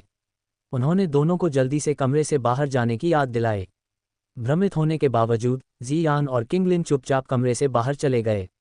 अब कमरे में केवल गूफी और जियाओ यी जियान के साथ दोनों ने स्वाभाविक रूप से एक दूसरे को गले लगा लिया। उनके शरीर धीरे धीरे एक दूसरे में समाहित हो गए और एक दूसरे में अपना आदर्श उपचार ढूंढने लगे। अध्याय 110, एक पेड़ से क्यों चिपके रहना। मैं भी बुरा नहीं हूँ। TLN, आप लोग कमाल के हैं। समीक्षाओं और समर्थन के लिए बहुत बहुत धन्यवाद। मैंने अपने द्वारा सहेजे गए सभी अध्यायों को रिलीज करने का फैसला किया है। परिणामस्वरूप आप लोग कुछ क्लिफहैंगर्स से भी बचने में सफल रहे। आनंद लें, ये आने वाले अध्याय मसालेदार हैं। उत्तर पश्चिमी महाद्वीप पर जियामा साम्राज्य के महल में भव्य हॉल में माहौल तनावपूर्ण था। किसने सोचा होगा कि बूढ़ा आदमी युनशान वास्तव में एक डू पूर्वज बनने के लिए आगे निकल गया। जियामा साम्राज्य ने जाने कितने समय में एक डू पूर्वज शक्ति को नहीं देखा है। जिया जिंग तियान का चेहरा गंभीर था। वह अच्छी तरह से जानता था कि युनशान के डू पूर्वज बनने के साथ पूरे जियामा साम्राज्य में भारी उथल-पुथल मचेगी। साम्राज्य के वास्तविक शासकों के रूप में जियामा शाही परिवार को अपनी शक्ति के लिए महत्वपूर्ण चुनौतियों का सामना करना पड़ सकता है। दादाजी, इसका मतलब है कि मिस्टी क्लाउड संप्रदाय जियामा साम्राज्य में सारी शक्ति अपने पास रखेगा। याओ ये ने कठोर सत्य बोला और जिया जिंगतियान केवल व्यंग्यपूर्वक मुस्कुरा सका। दादाजी, आप कई वर्षों से डू सम्राट के शिखर पर हैं। शायद निरंतर प्रयास से आप जल्द ही सफलता प्राप्त कर लें। कोई व्यक्ति सफलता के जितना करीब पहुंचता है उतना ही उसे समझ में आता है कि यह कितना कठिन है। भले ही मैं सफलता प्राप्त न कर पाऊं, मिस्टी क्लाउड संप्रदाय के पास डू पूर्वज के रूप में केवल युनशान ही है। यदि हम 3 प्रमुख परिवारों को एकजुट करते हैं तो हमारे पास अभी भी उन्हें चुनौती देने का मौका हो सकता है। याओ ये, मैं जानता हूं कि आपके इरादे अच्छे हैं, लेकिन मैं सफलता के सबसे करीब हूं और साथ ही मैं सबसे अधिक जानता हूं कि डू पूर्वज कितना शक्तिशाली होता है। यदि युनशान वास्तव में डू पूर्वज बन गया है तो कई डू सम्राट मिलकर भी उसका मुकाबला नहीं कर पाएंगे। जिया जिंगतियान के शब्दों ने याओ ये की लड़ने की भावना को कम कर दिया। क्या वे वास्तव में मिस्टी क्लाउड संप्रदाय के अधीन होने के अलावा कुछ नहीं कर सकते थे? संप्रदाय की महत्वाकांक्षा और तरीकों के साथ जियामा साम्राज्य के शाही परिवार को अनिवार्य रूप से गिरावट का सामना करना पड़ेगा। संप्रदाय किसी अन्य शक्ति को उनके साथ सत्ता साझा करने की अनुमति नहीं देगा। जैसा कि याओ ये ने सोचा, उसे अचानक किसी के बारे में सोचा। दादाजी, क्या आपको याद है कि जियामा साम्राज्य में एक और डू पूर्वज शक्तिशाली था? क्या आप यंग मास्टर गूफी के बारे में बात कर रहे हैं? इस नाम के उल्लेख पर जिया जिंगटियन की आंखें चमक उठीं। अगर यंग मास्टर गूफी हमारी मदद करने के लिए तैयार हैं तो हमें युनशान से क्यों डरना चाहिए? उस समय जब उसने गूफी को देखा तो उसने तुरंत उसे एक वास्तविक डू पूर्वज शक्तिशाली के रूप में पहचाना, न कि केवल एक साधारण व्यक्ति। गूफी एक उच्च स्तरीय डू पूर्वज था जो अपने जैसे अनुभवी व्यक्ति में भी भय पैदा करने में सक्षम था। लेकिन भले ही यंग मास्टर गूफी मदद करने को तैयार हों, लेकिन उन्हें ढूंढना ही एक चुनौती होगी। याओ ये निराश महसूस कर रही थी। उसे लगा कि उसका विचार अवास्तविक है, लेकिन जिया जिंगतियान इससे सहमत नहीं थी। समस्या को हल करने के लिए जरूरी नहीं है कि यंग मास्टर गूफी को यहाँ लाया जाए। सौभाग्य से हमने पहले कुछ समय के लिए यंग मास्टर गूफी की मेज़बानी की थी, जिससे उनके साथ संबंध स्थापित हुए। उस संबंध के साथ मिस्टी क्लाउड संप्रदाय जल्दबाजी में कोई कदम उठाने से हिचकिचा सकता है। इसके अलावा यंग मास्टर गूफी ने एयर के लिए जो 7वीं स्तरीय अल्केमिस्ट मैनुअल छोड़ा है, उसने अल्केमिस्ट एसोसिएशन को हमारे शाही परिवार से जोड़ दिया है। अगर मिस्टी क्लाउड संप्रदाय हमारे खिलाफ जाता है तो अल्केमिस्ट एसोसिएशन चुपचाप नहीं बैठेगा। सुरक्षा की इन 2 परतों के साथ युनशान को भी सावधान रहना चाहिए। याओ ये ने एक ही सांस में सभी पक्ष और विपक्ष का विश्लेषण किया, जिससे गूफी के लिए उसकी लगभग अंधी प्रशंसा का पता चला। धुंधले बादल संप्रदाय के पीछे के पहाड़ों में पेड़ों के बीच 2 सुंदर आकृतियां खड़ी थीं। उनकी आवाज़ें जंगल में बजती चांदी की घंटियों की तरह थीं। मास्टर, अब जब ग्रैंड मास्टर वापस आ गए हैं तो आप बहुत सहज लग रहे हैं। मेरे शिक्षक के डू पूर्वज तक पहुंचने और जियामा साम्राज्य में सबसे शक्तिशाली बनने के साथ जो लोग कभी धुंधले बादल संप्रदाय पर लालच भरी नज़र रखते थे, वे शांत हो गए हैं। इसके अलावा मास्टर के क्लाउड संप्रदाय के मामलों पर नियंत्रण फिर से शुरू करने के साथ मेरे पास स्वाभाविक रूप से अधिक खाली समय है। लेकिन हाल ही में मैं असहज महसूस कर रहा हूँ। युन रुकी, अपने बगल में नलन यानरान को देखते हुए बेचैन। क्या इसका संबंध एल्डर्स युनलेंग, युनडू और युनशा द्वारा एक के बाद एक डू सम्राट तक पहुंचने से है? नलन यानरान ने अनुमान लगाया। हाँ, मैं एल्डर्स युनलेंग, युनडू और युनशा की प्रतिभाओं को अच्छी तरह से जानती हूँ। भले ही उन्होंने अपना पूरा जीवन प्रयास करने में लगा दिया हो, डू सम्राट तक पहुंचना लगभग असंभव होता। लेकिन वे कुछ ही महीनों में सफल हो गए और मेरे शिक्षक उनसे निजी तौर पर मिलते रहे हैं, यहाँ तक कि मुझे भी बाहर नहीं रखते। जब से मेरे शिक्षक एकांतवास से बाहर आए हैं, वे मुझसे दूर हो गए हैं। मुझे लगता है कि वे मुझसे बहुत कुछ छिपा रहे हैं। युन की चिंता स्पष्ट थी। उसकी नाजुक भौहें चिंता से सिकुड़ी हुई थीं। उसे इस बात का पक्का एहसास था कि मिस्टी क्लाउड संप्रदाय के भीतर एक तूफान आने वाला है। गू दायरे में गू पवित्र पर्वत श्रृंखला। आसमान में रोशनी की एक किरण चमकी और एक जोरदार धमाके के साथ एक दुबली पतली आकृति गुकिंग यांग के सामने उतरी। यह जुन एर थी। मुझे पता है कि तुम अभी आगे बढ़ी हो और मजबूत हो गई हो, लेकिन इस तरह दिखावा करने की कोई ज़रूरत नहीं है। गुकिंग यांग ने जुन एर के उतरने से उड़ी धूल को दूर करते हुए चिढ़ाते हुए कहा। लेकिन जैसे ही उसने बात की, वह जुन एर के चारों ओर फैली ठंडी आभा को देखते हुए तुरंत गंभीर हो गया। जुन एर, तुम्हारा चेहरा पीला दिख रहा है। क्या गूफी के साथ तुम्हारी फिर से लड़ाई हुई है? गू किंग यांग ने चिंता के साथ पूछा, वास्तव में उसके बारे में चिंतित था। जुन एर ने अभी अभी कहा था कि वह गूफी से मिलने जा रही है, और अब वह इस तरह लौटी है, इसलिए उसका अनुमान उचित था। जुन एर ने दृढ़ता से अपना सिर हिलाया। नहीं, मैंने उसे देखा भी नहीं। जुन एर ने ठंडे स्वर में उत्तर दिया। गूफी नहीं। गू किंग यांग ने एक पल सोचा, और फिर एक और संभावना दिमाग में आई। अगर तुमने गूफी को नहीं देखा, तो तुमने उस महिला को जरूर देखा होगा जिसे वह अपने साथ लाया था। उसके शब्दों पर जुनर की निगाहें और भी ठंडी हो गईं। हालांकि गू किंग यांग ने सीधे उसकी ओर नहीं देखा, फिर भी उसे बेचैनी महसूस हुई। ऐसा लगता है कि गूफी द्वारा वापस लाई गई महिला सरल नहीं है। गू किंग यांग और कुछ नहीं कहना चाहता था, लेकिन जुनर को इतना ठंडा और पीला देखकर वह अपनी बात जारी रखने से खुद को रोक नहीं सका। बस, तुमने पहले ही उससे तलाक ले लिया है, तो अब उसके मामलों में क्यों उलझना? गूफी ने पहले ही खुद को दूर कर लिया है। अगर तुम खुद को उलझाए रखोगी तो तुम और भी उलझती जाओगी। यहाँ तक कि बड़े बुजुर्ग भी तुम्हारा साथ नहीं देंगे।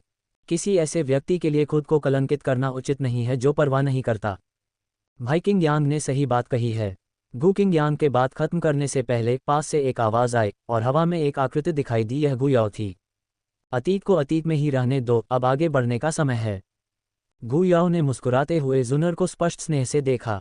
अगर गूफी और जुनर के तलाक से कोई खुश था तो वह गू याओ थी। गूफी से जुनर के दूर होने पर ही गू याओ खुले तौर पर उसका पीछा कर सकता था। वह जुनर को बचपन से ही पसंद करता था, लेकिन गूफी ने पहले प्रस्ताव रखा और सफल हो गया, इसलिए गू याओ पीछे हट गया। मुझे तुम्हारी बकवास सुनने में कोई दिलचस्पी नहीं है। अगर तुम इसमें शामिल होते तो तुम समझ सकते थे कि यह स्थिति कितनी क्रोधित करने वाली है। जुनर ने बिना किसी दया के गू याओ पर झपट्टा मारा, लेकिन गू याओ निराश नहीं हुआ। उसने बेफिक्र, आशावादी लहजे में कहा, गूफी ने अपना मन बना लिया है, क्यों न इसे जाने दिया जाए। किसी अप्राप्य चीज़ पर ऊर्जा बर्बाद करने के बजाय क्यों न उस दृश्य की सराहना की जाए जिसे तुमने अनदेखा किया है। गू याओ का मतलब साफ था, वह वही दृश्य था जिसे उसने अनदेखा किया था।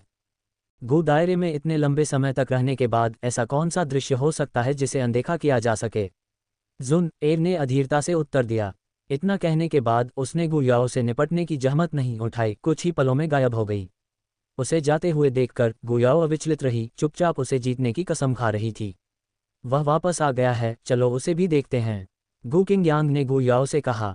गू याओ एक पल के लिए रुकी, फिर गू किंग यांग के साथ उस पहाड़ की ओर बढ़ी जहां गूफी रहती थी।